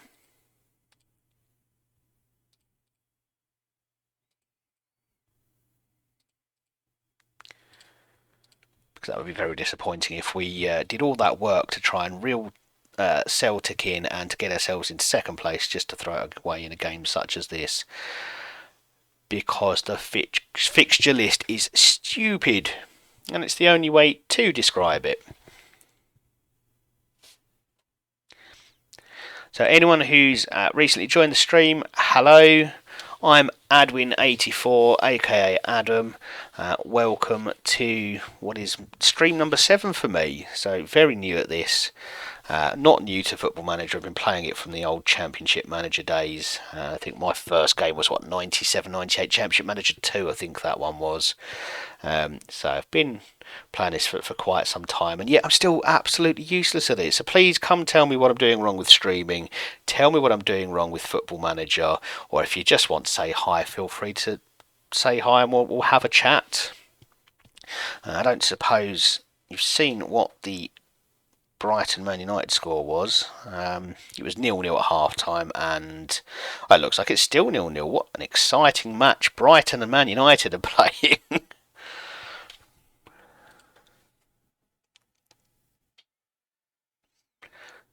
It's about as exciting as the game we're playing here, and that is an absolute shocker of a challenge. That's got to be a red card. No hesitation from the ref, straight into the top pocket and off he goes. We are going into attacking mode, we are encouraging the team, and we want goals.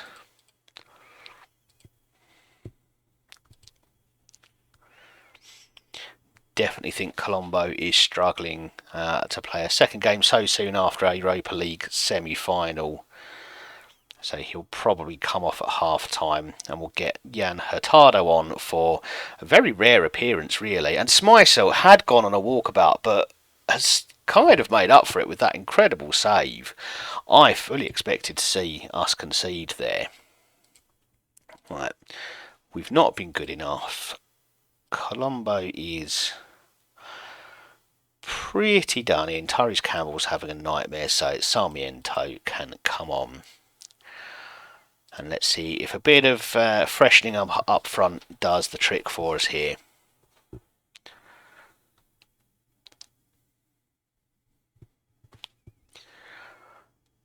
And Celtic aren't playing today, so it's hard to know what they're going to do. Okay, we are doing the square root of nothing here. We pin it back to Mickelson, who's the only man back. Small dithers on the ball before laying it off to Yates. Shackleton now on the right wing. Is that a questionable penalty shout? I mean, I can't see the ref giving that. You'd have to be just a little bit blind to give that. We've seen the last 2 VAR penalties not given, and I suspect we're about to see number 3.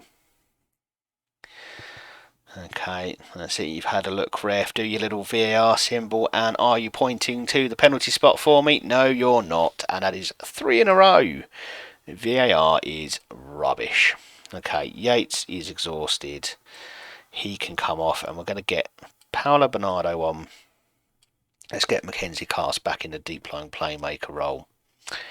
And we will just make that one change for now.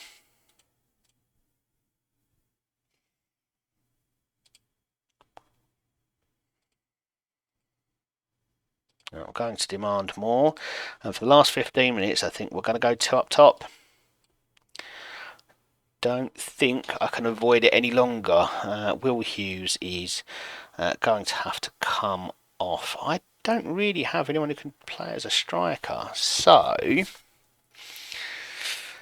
let's do something a bit silly. Let's get Raskin here. Let's get Bernardo up top there.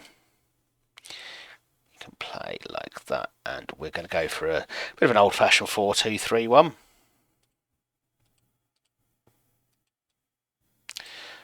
Yeah, let's do it.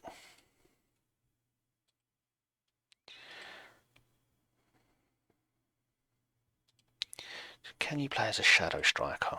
Not really.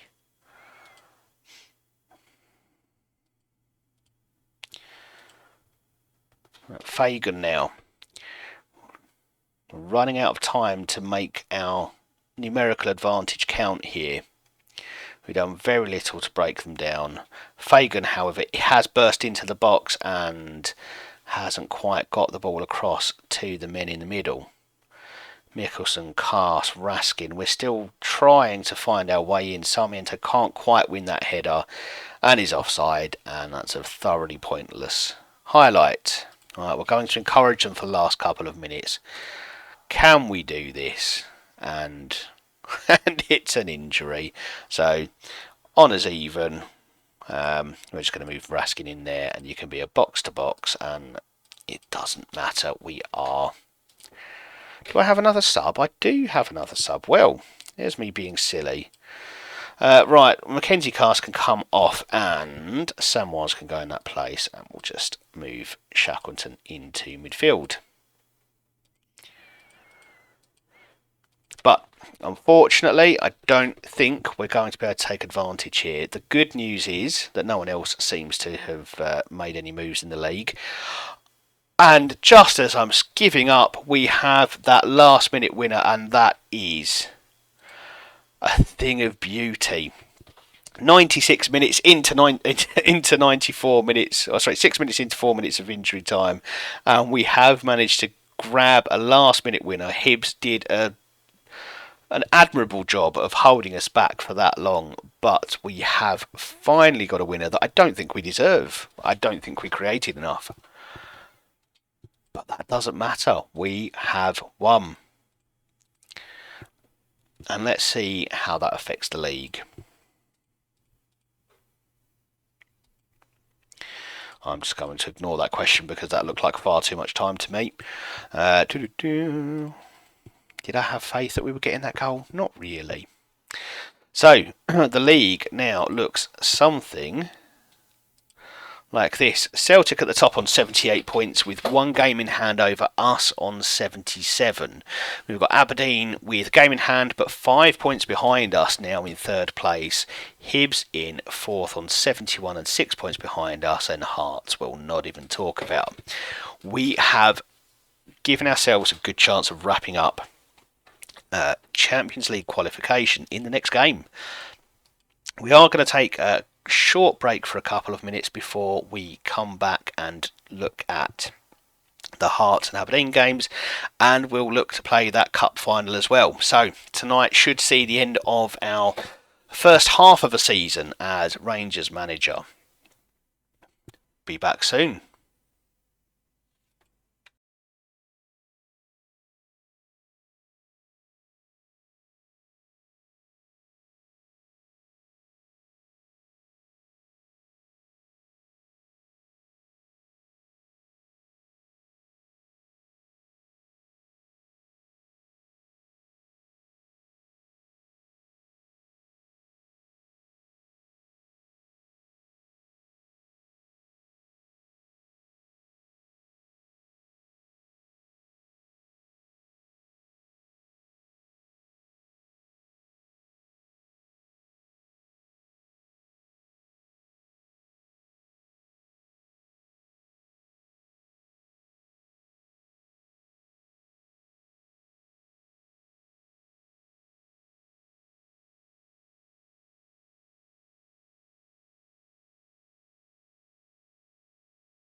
Okay, you lovely people, we are back and we are ready for this final stretch in the 28-29 season. We are back and we are ready for this final stretch.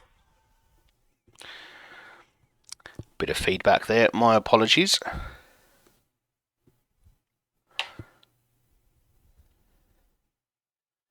Okay. Now that's solved, we shall move on.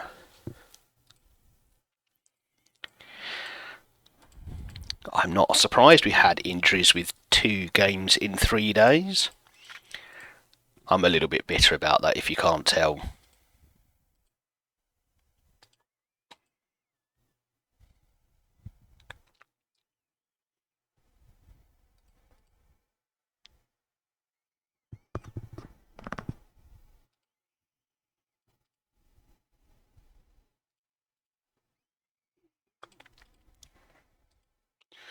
Man of the match performance because he got a last minute winner.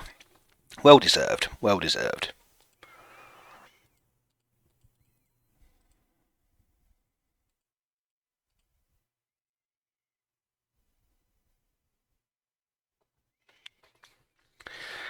So, unfortunately, the Europa League run is at its end. We did sadly lose out to Tottenham 3-1 on aggregate, which, to be fair, the difference between the two sides, that's probably a fair difference. But we went a lot further than we expected, and we are still in the hunt for the Scottish Premiership title. Celtic just 1 point ahead of us, but they do have that game in hand, and we are still very much in the hunt for the Scottish Cup as we face Aberdeen in the final in just a week's time. It's not a week's time, it's 2 weeks' time. We face them in the league in a week's time. But we have 2 games to secure at the very least Champions League football, and that's a shame to see. Celtic have absolutely smashed Hearts, so we need them to lose one of their next 2 games, and next one is against Aberdeen, and then they're away to my old club Dundee United. So let's hope that our rivals in Aberdeen and our old club at Tannadice Park can do us a favour and help us scrape a league title that I'm not sure we'd deserve, although we have been on a very good run of form this late part of the season. Our last league loss was Celtic back on 13th of January, so we have fared very well in the league so far,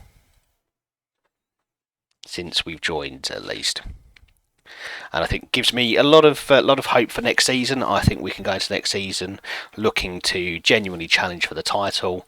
This season, when we joined Rangers, it was at the end of December, and they were 4th in the league, and a number of points actually behind first, second, and third. I think Hibs or Aberdeen were first at the time. So next season, if we can get off to a strong start, there is a very good chance that we could take a league title. Am I confident of lifting it? No. No, I'm not. Pinch of salt stuff. It's not me. No, it doesn't matter. If anybody knows about whether your assistant manager can really mess up your conferences, please let me know. I don't want to do these anymore, but I'm so scared that if I hand it over to my assistant, he's going to make me a hated person. Joshy, hi, welcome to the chat. Let me just put the exclamation mark save in the chat for you to catch you up on where we are in our career so far. But you've joined us at a very exciting time. We are potentially fighting for 2 trophies in just a space of 3 games, but we do need Celtic to do us a favour and drop a lot of points.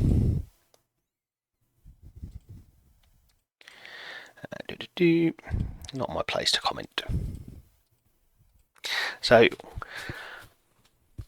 this is only stream number 7 for me, Joshy. I'm very inexperienced at this, but thank you very much for joining us, and thanks for popping in to say hi. How's your week going so far? Of course, we've got the bank holiday weekend coming up. I hope you get a bit of time off and get to do something enjoyable with it.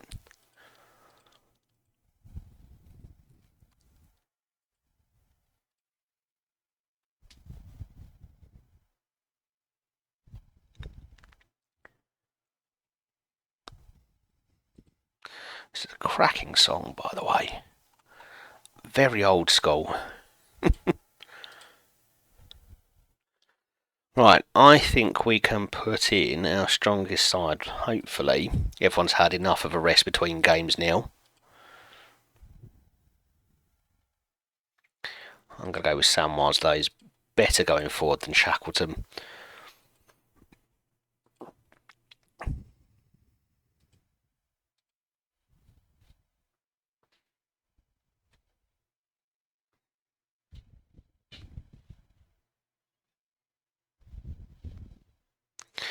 Oh, it's always horrible when you have that start to the season. Losing 5-1 in your first game is rough. Are you a Brighton fan then? Or is this just they look like an interesting club to pick up at the moment? Because I do think at some point I might have to do a Brighton save and see if I can, see if I can mimic what they've done. I think what Brighton have done, particularly this season, has been incredible. Oh, Liverpool. We won't talk about real football then. It's not been the best of seasons for your guys, has it? Especially what you've been treated to over the last 3 or 4 years. It's all come crashing down a bit, but I'm sure you'll be back next season.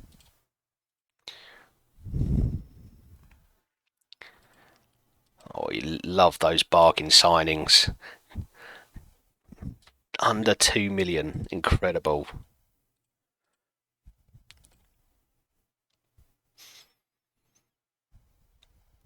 And the way I tend to play football and manager, I always end up having to make bargain signings because I never seem to end up at clubs with money.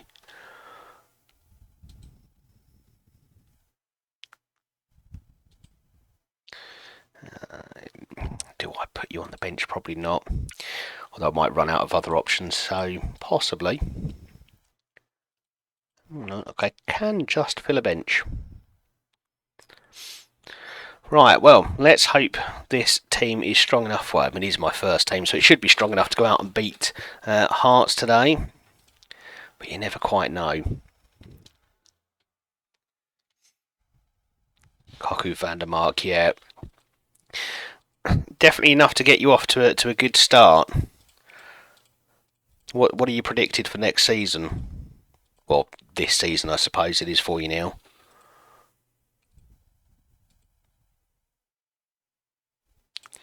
No, I don't think we can win the league, but we'll keep trying.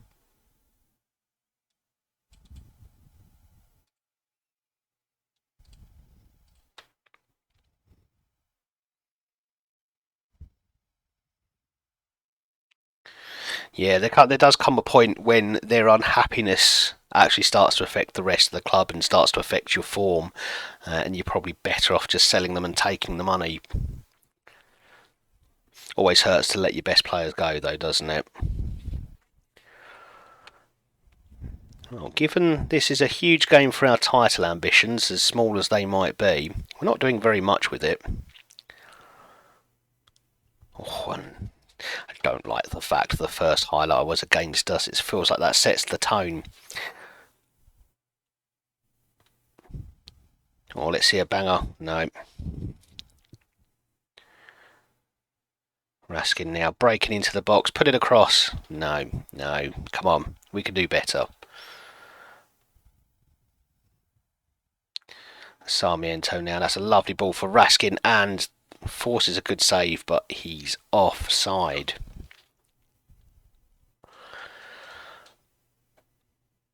And that's incredible. I've only just noticed that Brighton have won with a 99th minute penalty. That's something else, that is. Southampton as the recovery. I have not decided what my next save will be.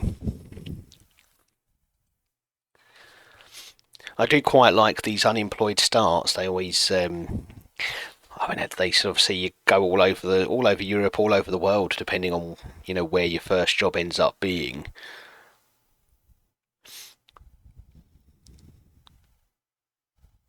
But Southampton could be an interesting one, and I think recovering Reading as well might be a fun one.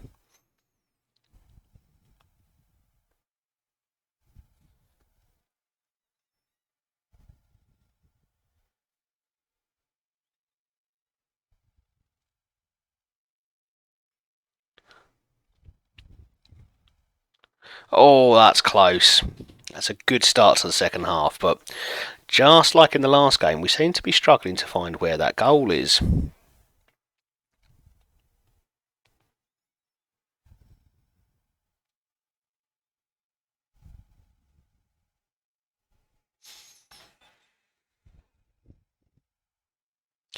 What on earth have we done there? I mean, the goalkeeper's made a great double save, but we should not be in that position in the first place. That was scary. Okay, we're going to give them some encouragement, and I don't know who I want to make the first change with.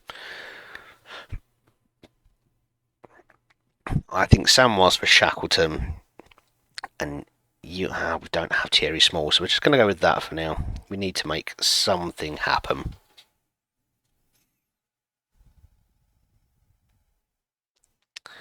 So I'm a lower league fan. I'm a Gillingham fan, a season ticket holder at Gillingham. So for me, my loyalty, my interest lies mostly with the lower leagues. So I do quite like lower league football, but at the same time, I quite enjoy not knowing the players. I do think you learn quite a bit about the game when you're not just relying on, I know who the best players are. You have to rely on your scouts. You have to rely on the sort of various parts of the game that hint at who the best players are. Oh wow, really? So you are pretty close then.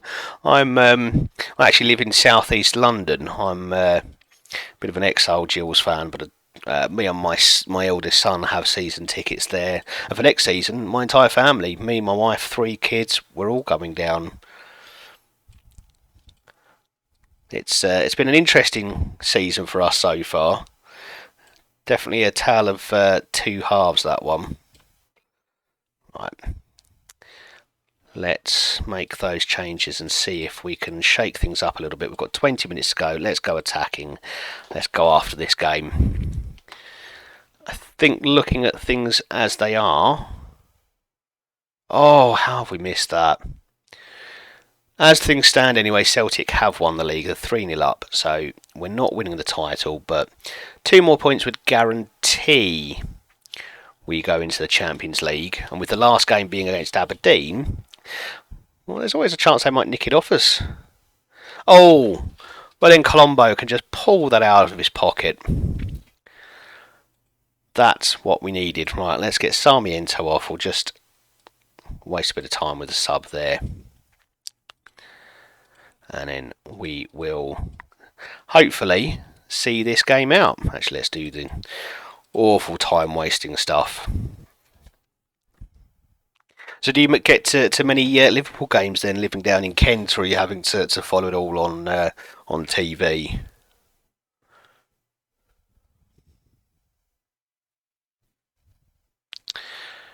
Yeah, Aberdeen would be a good one. It's not competitive, as you say, but I do think something you see with Football Manager. If you can fluke a Champions League run, get yourself into even second place, get a bit of money through European competition, you can start to, over a few years, turn that round and take over from your Celtics and Rangers. But it's definitely an interesting challenge.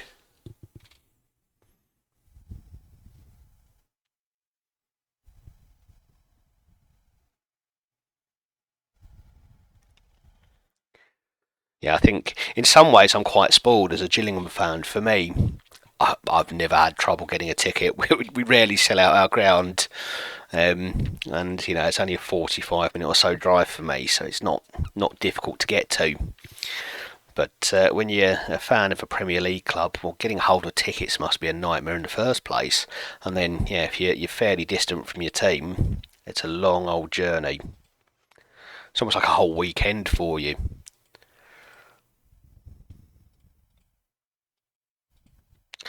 Well, that is the end of our title challenge, sadly. Aberdeen couldn't do us any favours, but that has at the same time secured our Champions League qualification for next season. I think we go into.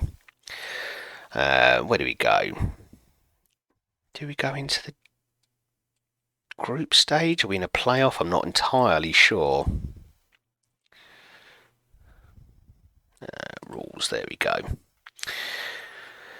Yeah, second qualifying round. So we could still end up in the Europa League anyway, but we've at least given ourselves a chance. £3 million isn't much of a transfer budget, is it? Not for a Champions League team.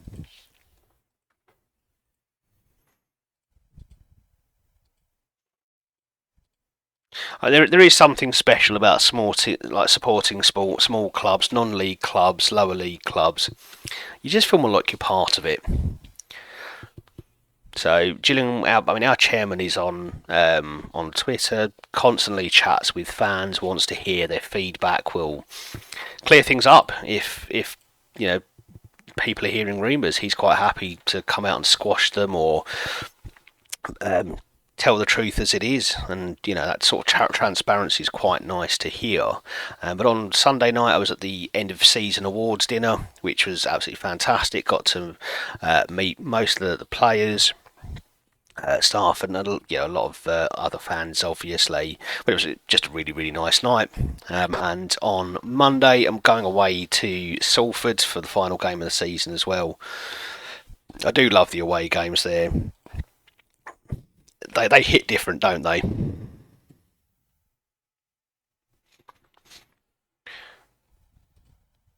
What's the stupid thing when you sign certain players?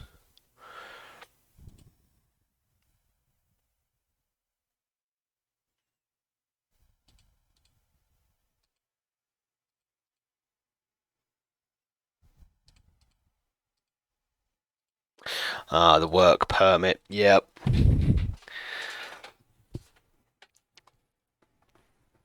It's frustrating, that one. It's a lot harder when you're in the lower leagues because you are pretty much restricted to UK nationals. I don't think I've come across too many problems signing them as a Premier League club, but there's always going to be the odd exception to that. And the worst ones are when you buy a player, get the work permit, but don't play them enough to get a work permit for their contract renewal. That's trouble, because then you end up playing with a player with wages that you're still having to pay, but they can't play.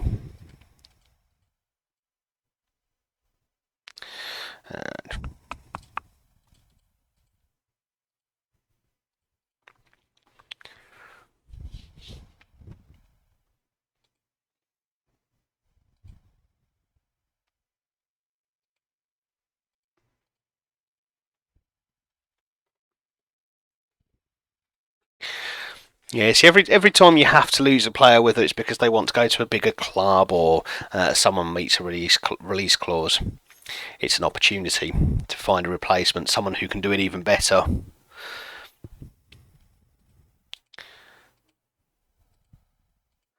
Oh dear, just go away.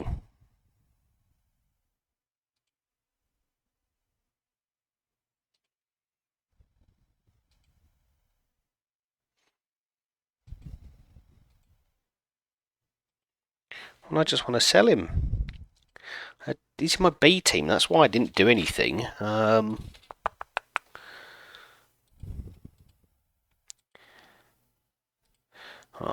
let's offer him out now. And your contract's up anyway. Oh, that's just silly. Okay, well, we'll offer you out. No one's going to want to buy you, but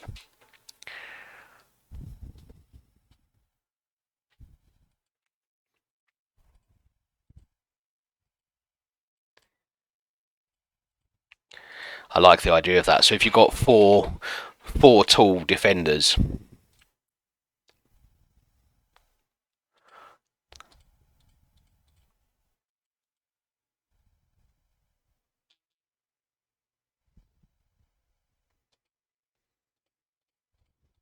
okay, a bit of training praise for the team there, and let's go and play what is now a dead rubber against Aberdeen.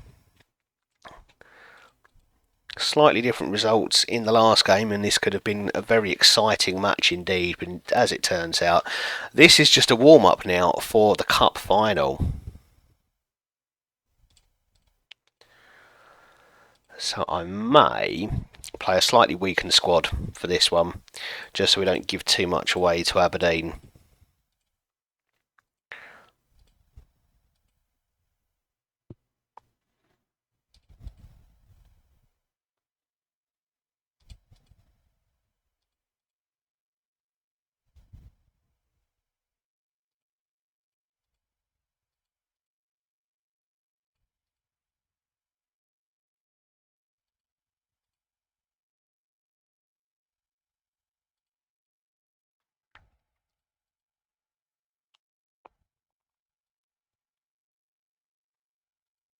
Yeah, we'll definitely have some changes.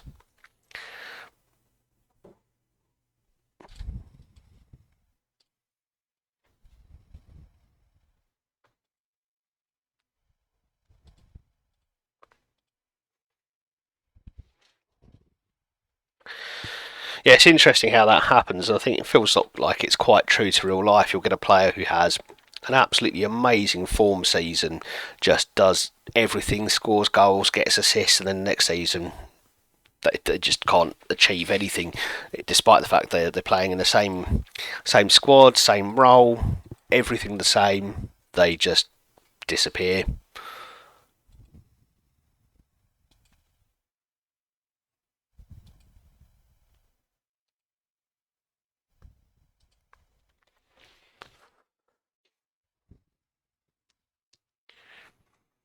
Yeah, sometimes with the youngsters, especially if they're 18, 19, it's not always beneficial.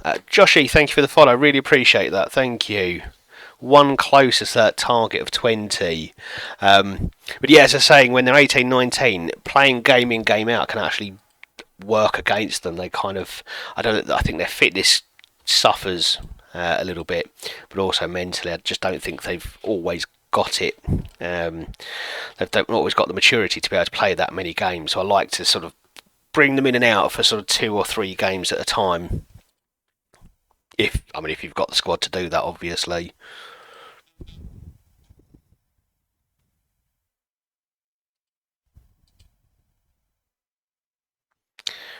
Okay, now do we weaken the squad a little bit? Yeah, I think we give Mikkel Mikkelsen, just because he's got a great name, we'll give him a run out. Thierry Small can start, but he'll probably have to come off at some point. Cass, sure, he can play. Yates is captain, so he's definitely playing. And Bernardo, I just can't drop. But we will give... We'll play Fagan, but we'll give Sarmiento a rest. And let's get Tyrese Campbell out there. We're going to go with Colombo because Hurtado's not really that great as a second option.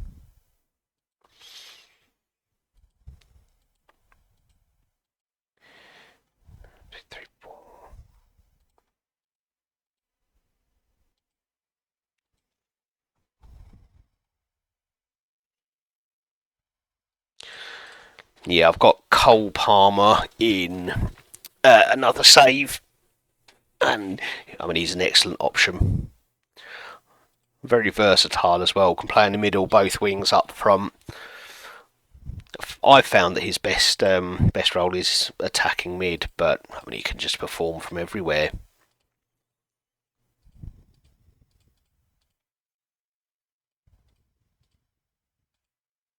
And Bajcetic, I don't think I've had him in any team so far.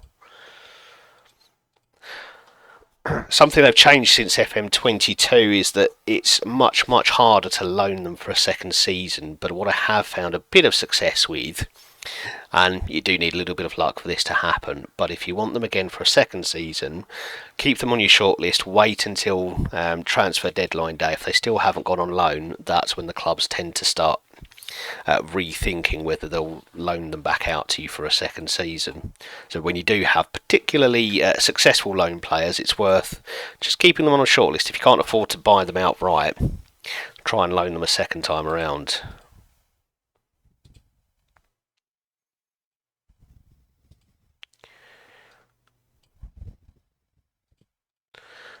Okay, let's go and play the dead rubber. There are a few points during the end of this league season where I was wondering whether it would work out, whether we would actually make the Champions League, or whether I might actually be at risk of losing my job. But we've done pretty well. We've taken an early lead against Aberdeen, and this is promising. We want to do this in the cup final as well.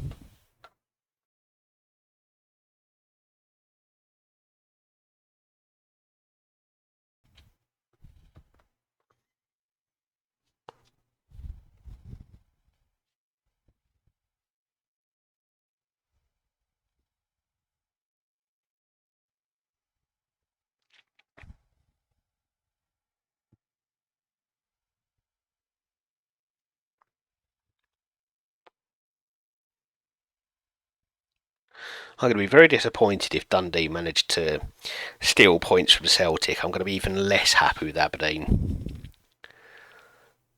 because we needed them to take points off Celtic as well. But if Dundee United hold up their end of the bargain and Aberdeen didn't, they'll be my biggest rivals for the next season for sure.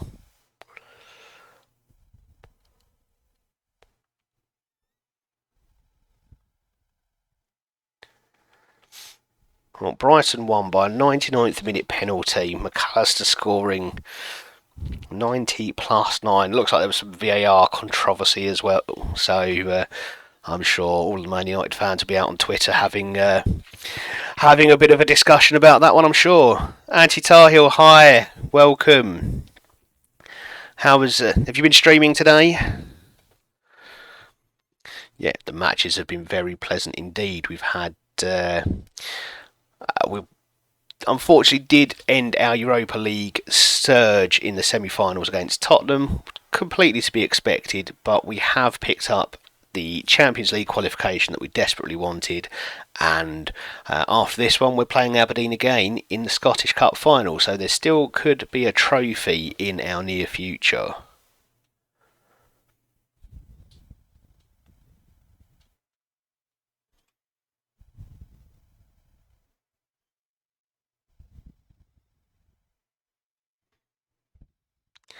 Oh no. At one point in this save I was definitely worried that I wouldn't get second place and that Rangers would probably look to get rid, but it's all come together nicely tonight, and I'm hoping next season we can go on a title charge. And there's the second goal. That rounds it all off. That makes me very happy, and we want to carry that into the cup final against Aberdeen, but we all know how a football manager could be, don't we? There's always the risk that suddenly a very different Aberdeen team turns up at Hampden Park.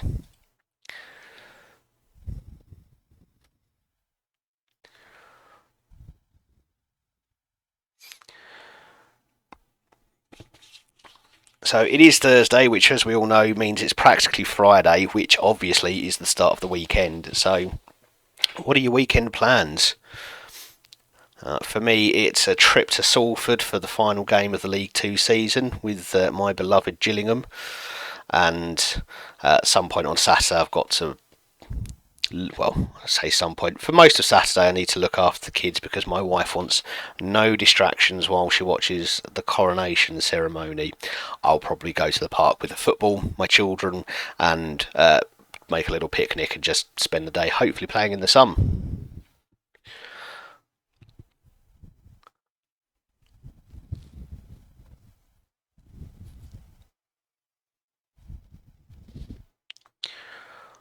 We seem to be seeing this game out fairly comfortably at the moment.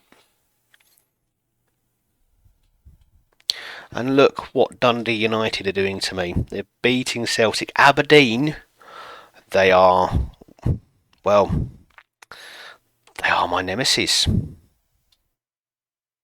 That's infuriating. I almost hope that Celtic do win that game now. It does make you wonder what could have been. And Colombo is now 3. Yeah, now through 4-3. And that's exactly how we wanted this game to go. Nice confidence booster before the cup final next weekend. We'll make a couple of changes here just to rest a few key players. But there's not too much to do in this game just to see it out.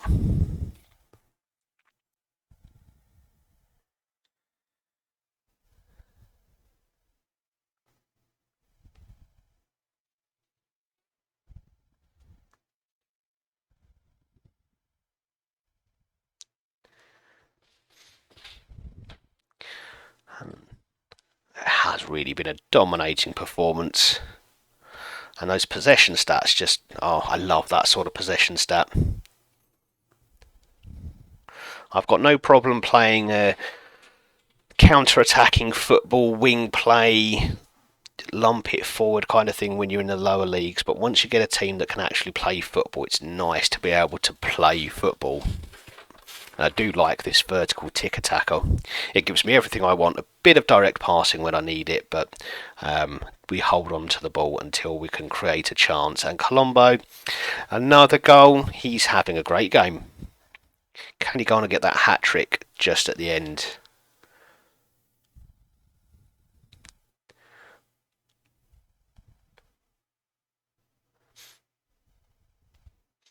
Mikkelson's coming and done ably in this game. Definitely think he's got the potential to be quite a talent for us.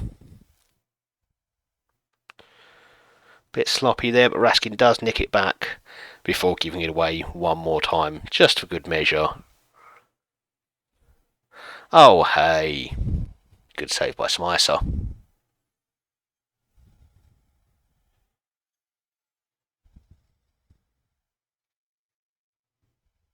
Well, the sun is definitely shining in the sky at Ibrox today. 4-0 up against Aberdeen, and I hope this absolutely demoralises them and makes their cup final a miserable experience. Because I think they are responsible for not giving me a chance at the title. Dundee United are doing their part. Okay, right, so we've got another VAR penalty decision. Is this going to be 4 in a row, no penalty?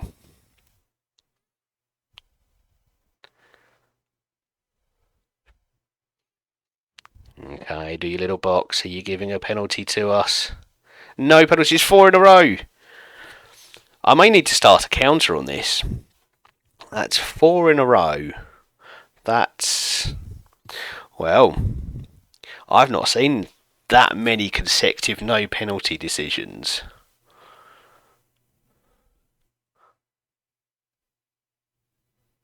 I'm beginning to think it definitely is a conspiracy against us.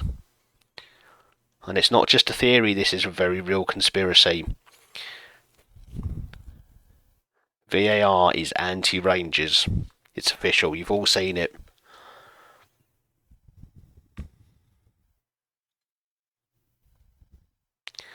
And there is the hat-trick for Colombo, and we are absolutely demolishing Aberdeen here. And quite rightly so. Of course it was a goal. There we go.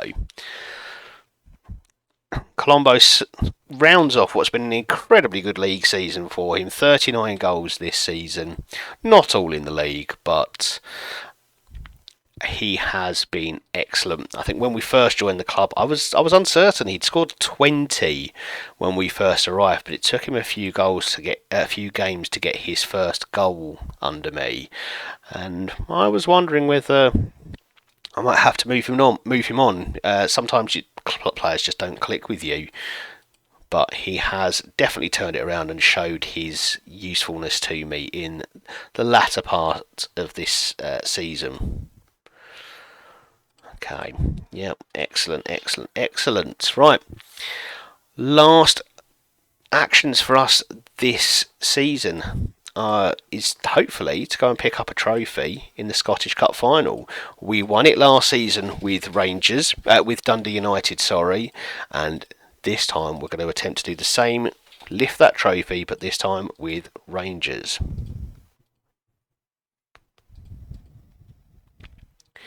Yeah, I love all of that. I wouldn't swap him for Theobald Ball.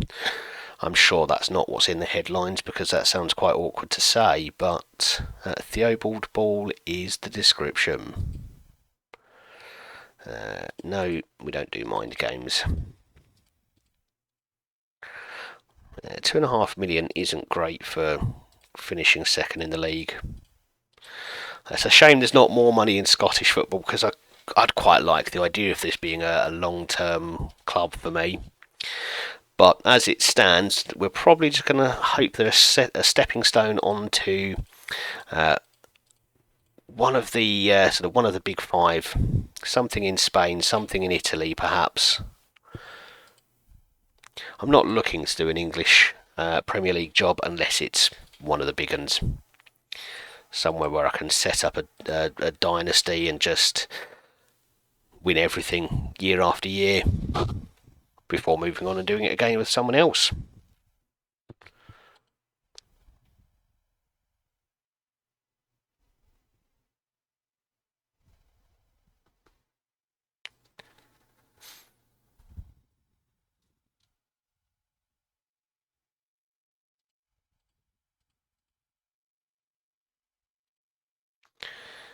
I don't even... Are you my third choice goalkeeper? I think you might be.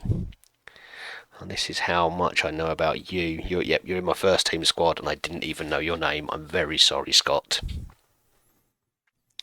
But you should just be better at football.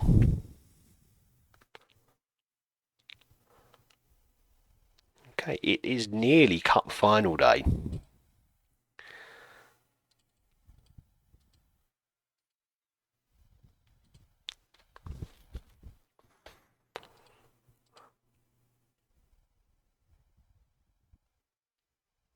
Hopefully what we can do is pick up a cup final and then start to set plans in place for next season.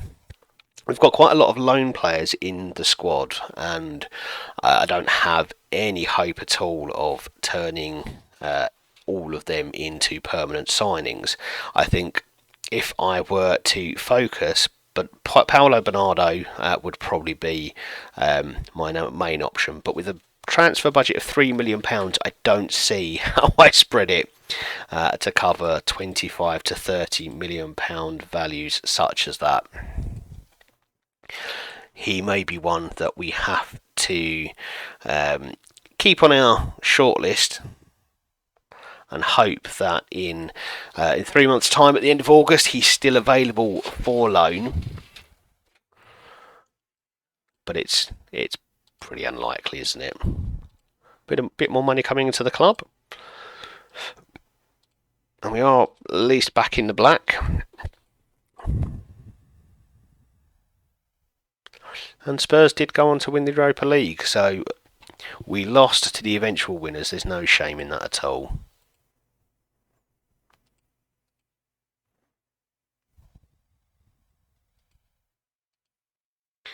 I'm not entirely sure why they've paid us money. Oh, he's on loan.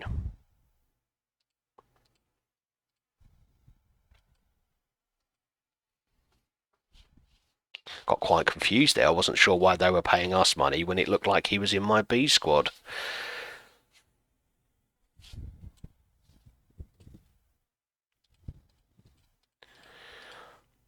Right, we definitely expect to win this.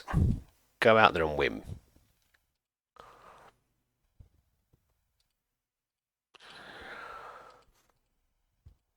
So what are the odds here? Well, we're not odds on, but we are definitely the favourites, and fairly firm favourites, I would say. And after beating them 5-0, I'm surprised that they're giving us odds as long as that. I would definitely lump my lump my mortgage payment. In fact, I'd lump the whole house on us winning this one.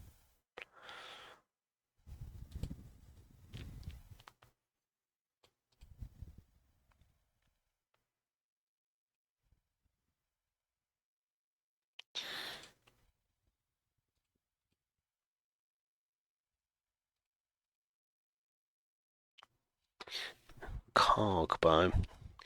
Oh, you've only played 4 appearances, so I don't think you're that important, are you?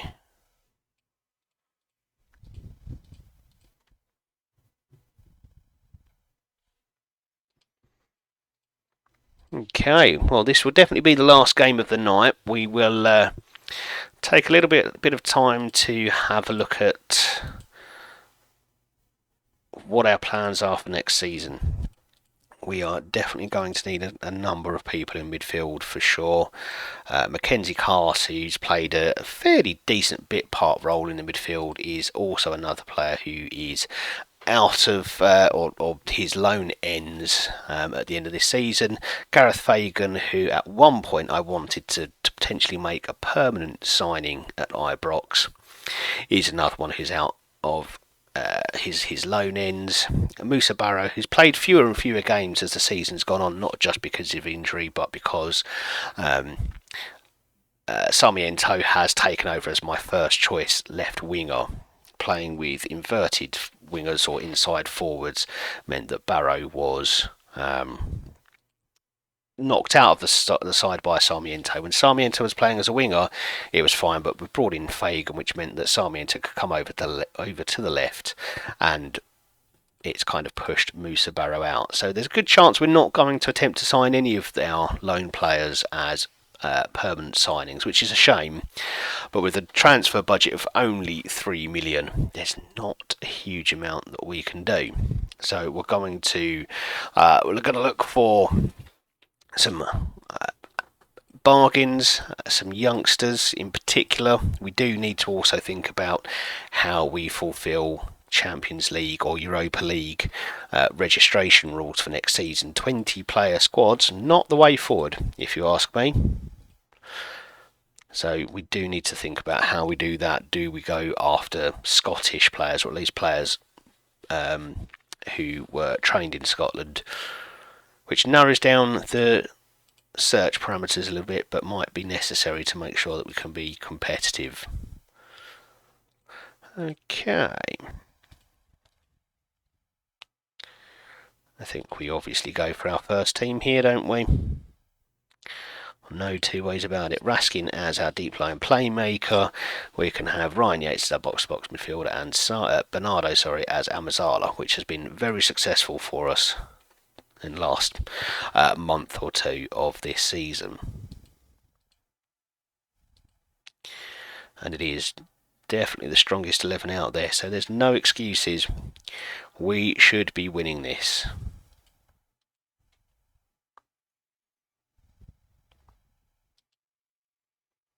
Carses. Now you can go on the bench. You're not so injured that you can't come and play a role at the end of the game. Here we go. It is Cup final day. Let's see if we can get our first piece of silverware with Rangers. We did it with Dundee United. No reason why we shouldn't be able to do it here with Rangers as well.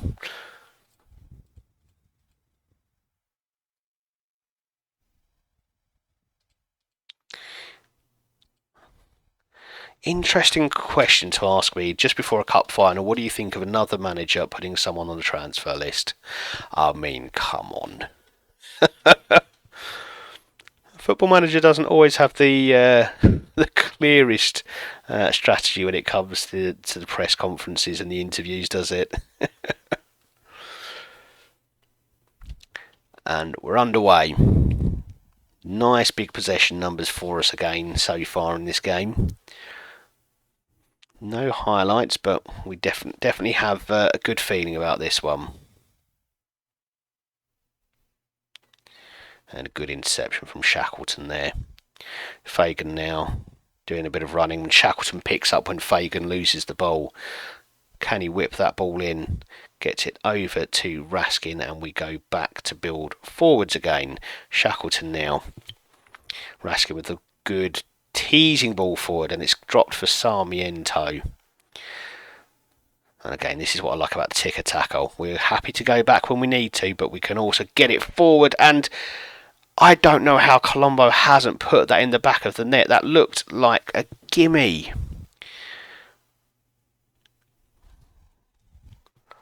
I'm not sure how that's not gone in. Let's see if we can make up from it at the corner. That's a good teasing ball over for Piatkowski, but he can't quite get his head on it.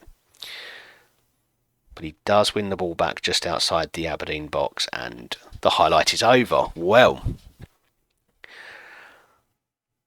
how big could that moment be? That Colombo miss, the save, I'm not entirely sure what that was. Could that be huge? Colombo now does help steal the ball back and puts a fairly tame shot towards goal. It's been all Rangers in this one so far, but the longer it goes on without a goal, the nervier I get. Cup finals are made for drama, especially in Football Manager.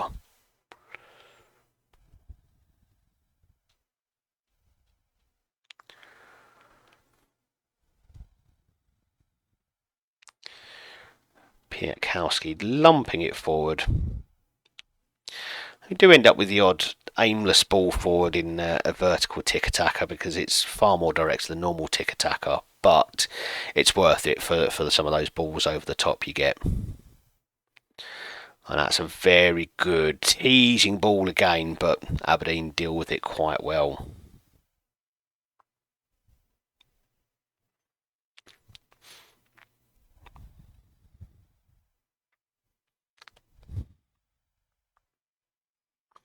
Oh, that's a great ball through for Sarmiento, and there's the opener. Okay, some of the nerves have started to drift off a little bit there. That was exactly what we needed. Colombo with a cracking ball through there. Move the ball forward quickly, and Sarmiento playing that inside forward role to perfection as he just cuts in behind his fullback and slots it away into the bottom corner. It's 1-0 and we've got one hand on the trophy.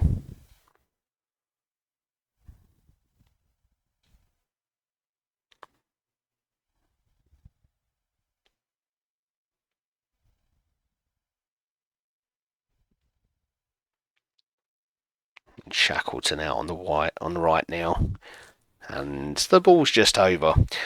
I mean, part of me wants us to go and put 5 past them again and really rub it in, but I don't think that's very likely, and we are going to take this a little bit more cautiously because there is actually a title on the line for this one. The last game was a dead rubber. It meant nothing to anyone. No one was changing position. This one, there's a trophy at the end of it, so let's not mess it up is the first motto we've got. And Yates having another good attempt from outside the box and just over the bar.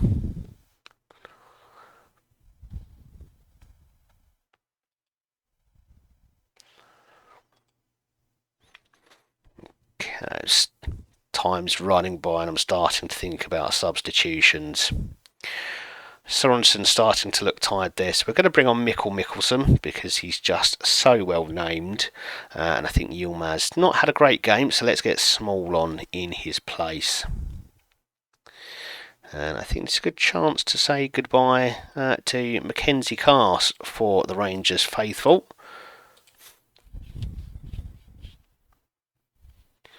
And we join back with a corner. Cars is taking it.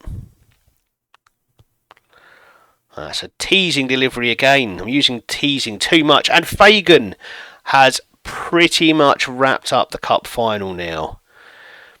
Cars puts a good ball in. It's headed away, but Fagan picks it up on the edge of the box and just slams it into the roof of the net. And his signing on loan is looking better and better, and I'm genuinely now gutted that I'm not going to have the budget to even attempt to put together a package that might tempt Man United into selling him.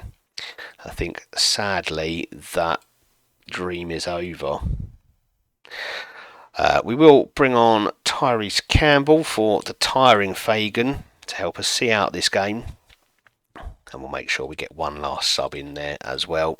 And we're going to do all of the awful time wasting stuff, but if it helps us to win a trophy, it's worth it. And Raskin come off for Will Hughes, who is probably also saying goodbye to the club. I think he's out of contract and he's 34. He's barely a backup option. His time at the club is probably over. And there it is, it's full time. We've won the Scottish Cup. It's 2 trophies in 2 seasons with 2 different clubs. It's the same trophy in 2 seasons with 2 different clubs. And it's nice to get a bit of silverware. At the start of the night I said the treble is on. We've not quite made it, but we have at least got one trophy in the bag, and the other 2 were probably very much out of reach. It would have been incredibly miraculous for us to win either of those, let alone both. But I'm happy with this. The ticker tape parade for Rangers at Hampden Park, and we have won the Scottish Cup. Well, not bad for our first few months in the Rangers role. Next season, though, we want to make sure we get into the Champions League group stages. We want to make sure we win the league, and that will hopefully put us on the map then for sort of title challenging sides in Italy, Spain, Germany, France, maybe even England.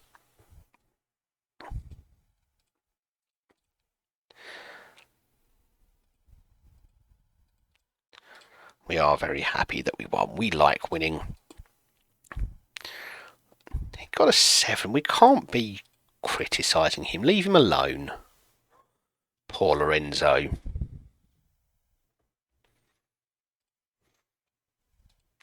So we don't get a huge amount of money for that, but it all helps. But we lose so much money with wages that I do wonder how on earth this is sustainable. We definitely need to get into the Champions League group stages.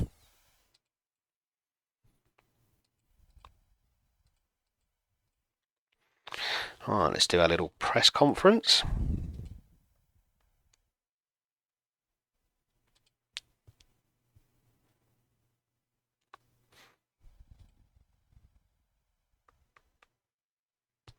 Yeah, I don't think it's my competition. It just happens to be the one I've won.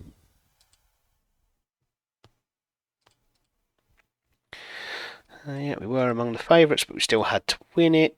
Yeah, we want to build even more. Happy. Still happy. Yeah. Excellent.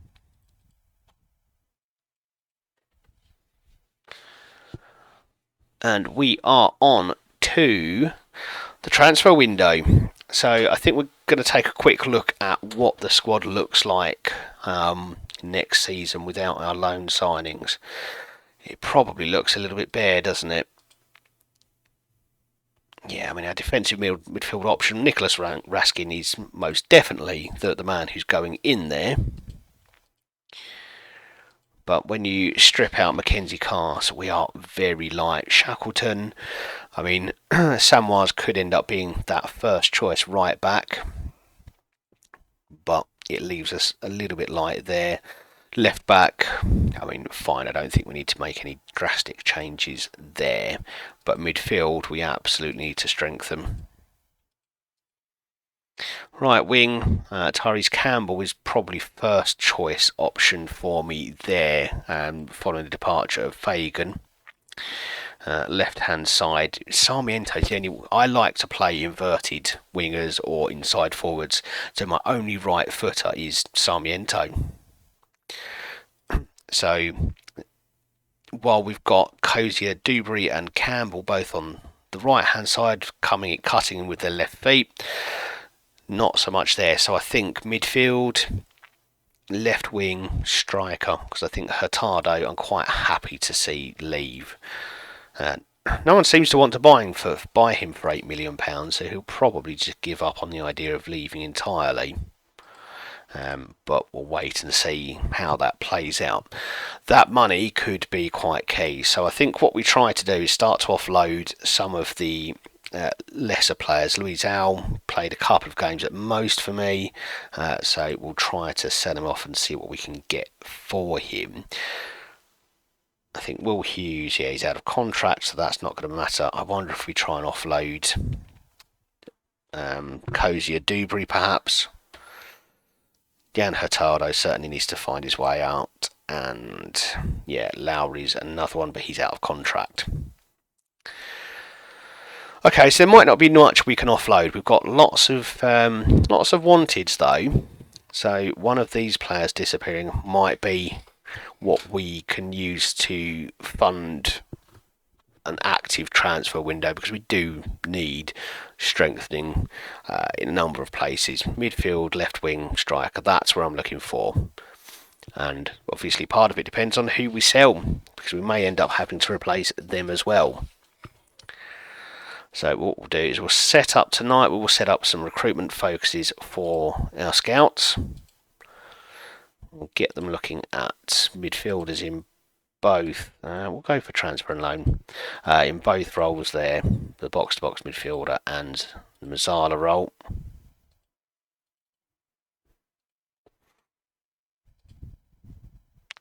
We'll look at what we can find on that side of the pitch as well, and then what we've got up front.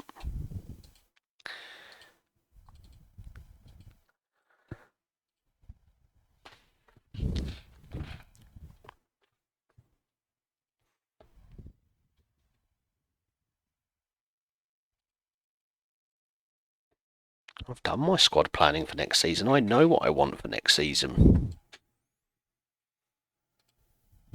At the beginning of my time with Rangers, I was wondering about replacing Martin Smicer here, but he's actually quite good. He's definitely done quite well in second half of or fourth quarter of this season, seeing as I've only been here for half of the season.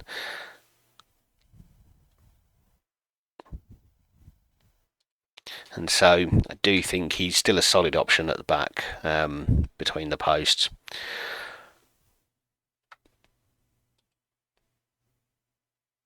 Do I need another centre-back? I don't think I do. I think I can offload Luis Al, and I've still got three decent options. We've got Bo Stair coming back from loan as well, who is another Danish player who can do a job for us. Johan Bangsbo, on the other hand, I mean, potentially could do a job covering defensive midfield and centre back, but there might be stronger options out there. We might again try and offload him actually, and just use that money, recycle that money for replacements.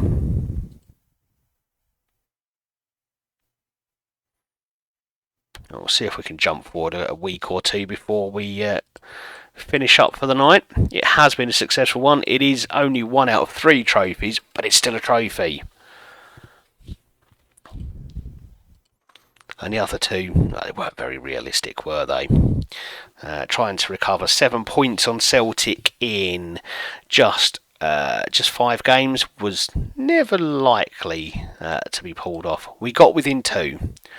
We gave it a shot, and we did win all of our games in the run up to the end of the season. Won all our league games at least.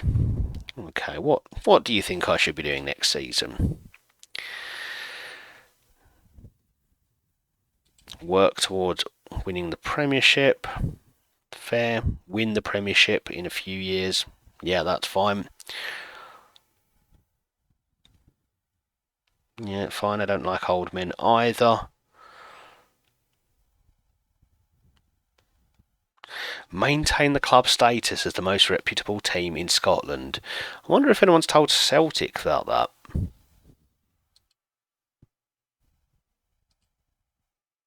that. Seeing as I think they've won the league multiple times. Past winners, here we go.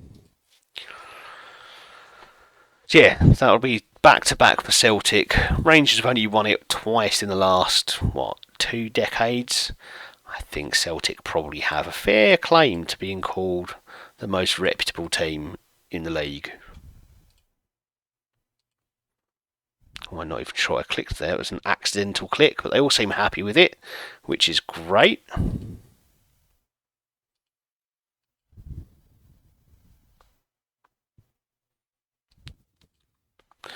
No, Martin, it's not worth kicking up a fuss. I'm having second thoughts about the idea of selling you now. You might be gone. I don't tolerate that sort of dissent in my team meetings.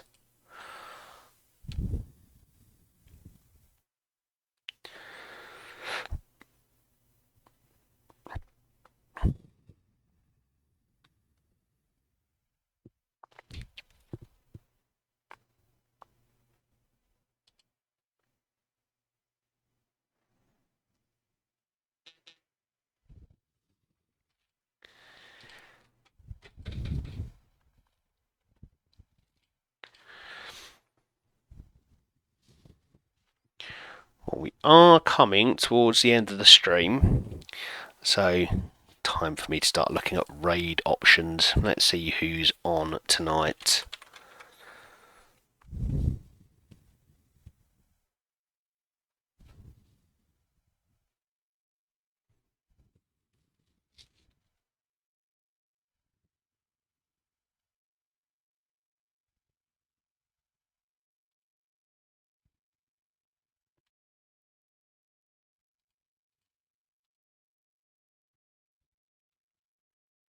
So yeah, lots of contracts expiring, lots of loans ending.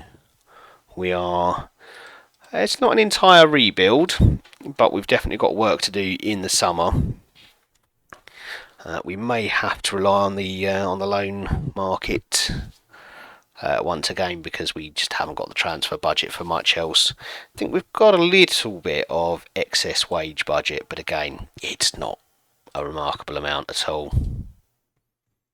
If anything, it's actually committed spending. We've probably got about 300,000. So we might be able to stretch that a little bit further than I'm thinking. Maybe we've got a fun transfer window after all. I thought we'd only had a little bit of wiggle room. 17 million. If we cut that right back, give ourselves 100,000, and we've still got 13 million. Well, hold the phone, folks. We might be in for some fun. We might be able to make some deals. And if we can offload Hurtado and a few more, we might be able to get it up to around 20 million and start getting some decent players in. Is he really showing promise? He's lacking potential, but he's showing... Right, no, we're just going to trigger his extension. That's all, and the rest can go.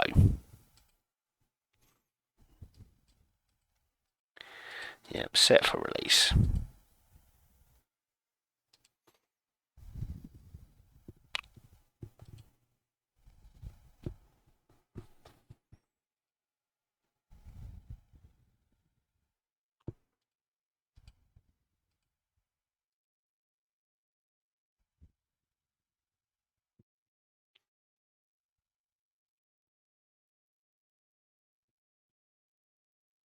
Here we go, the season review.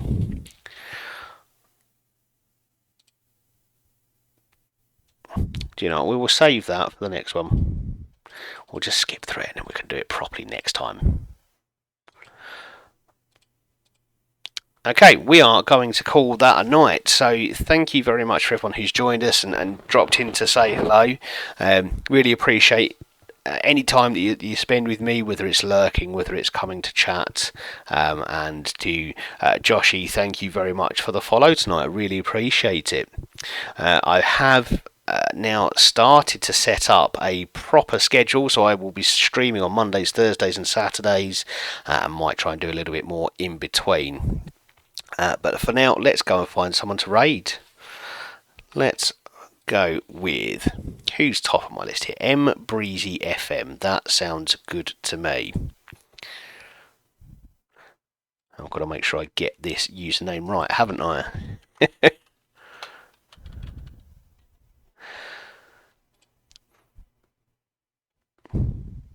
Well, just before we sign off, thank you very much for watching, and I hope to see you next time.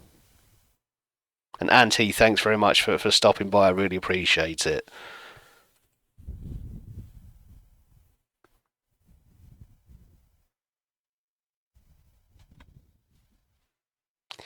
Good night, everyone.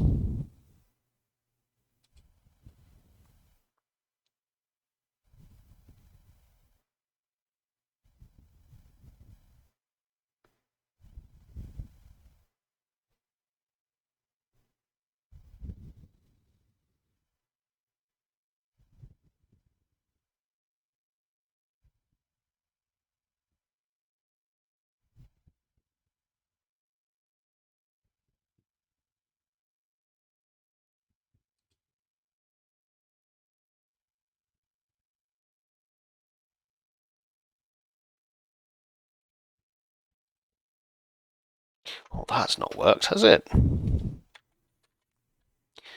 You'd think I'd be able to work this out.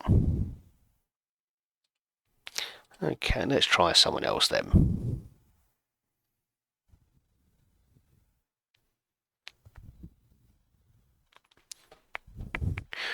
What have we got on here? Brian the Scout. Are you playing Football Manager? You look like you are. Let's do that.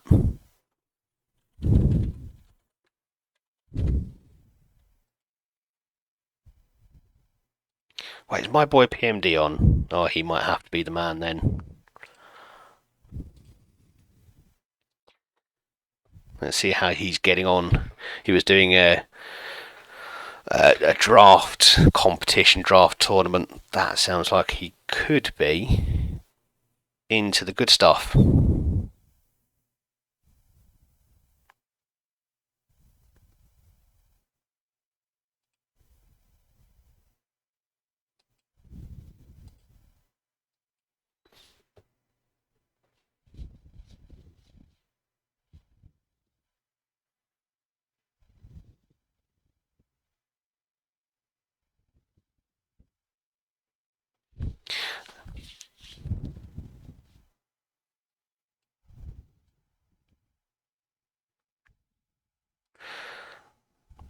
PMD, my man, we are just about to sign off, and I'm struggling to raid. I think we're there. We are there. We are. And we are signing off. So, good night.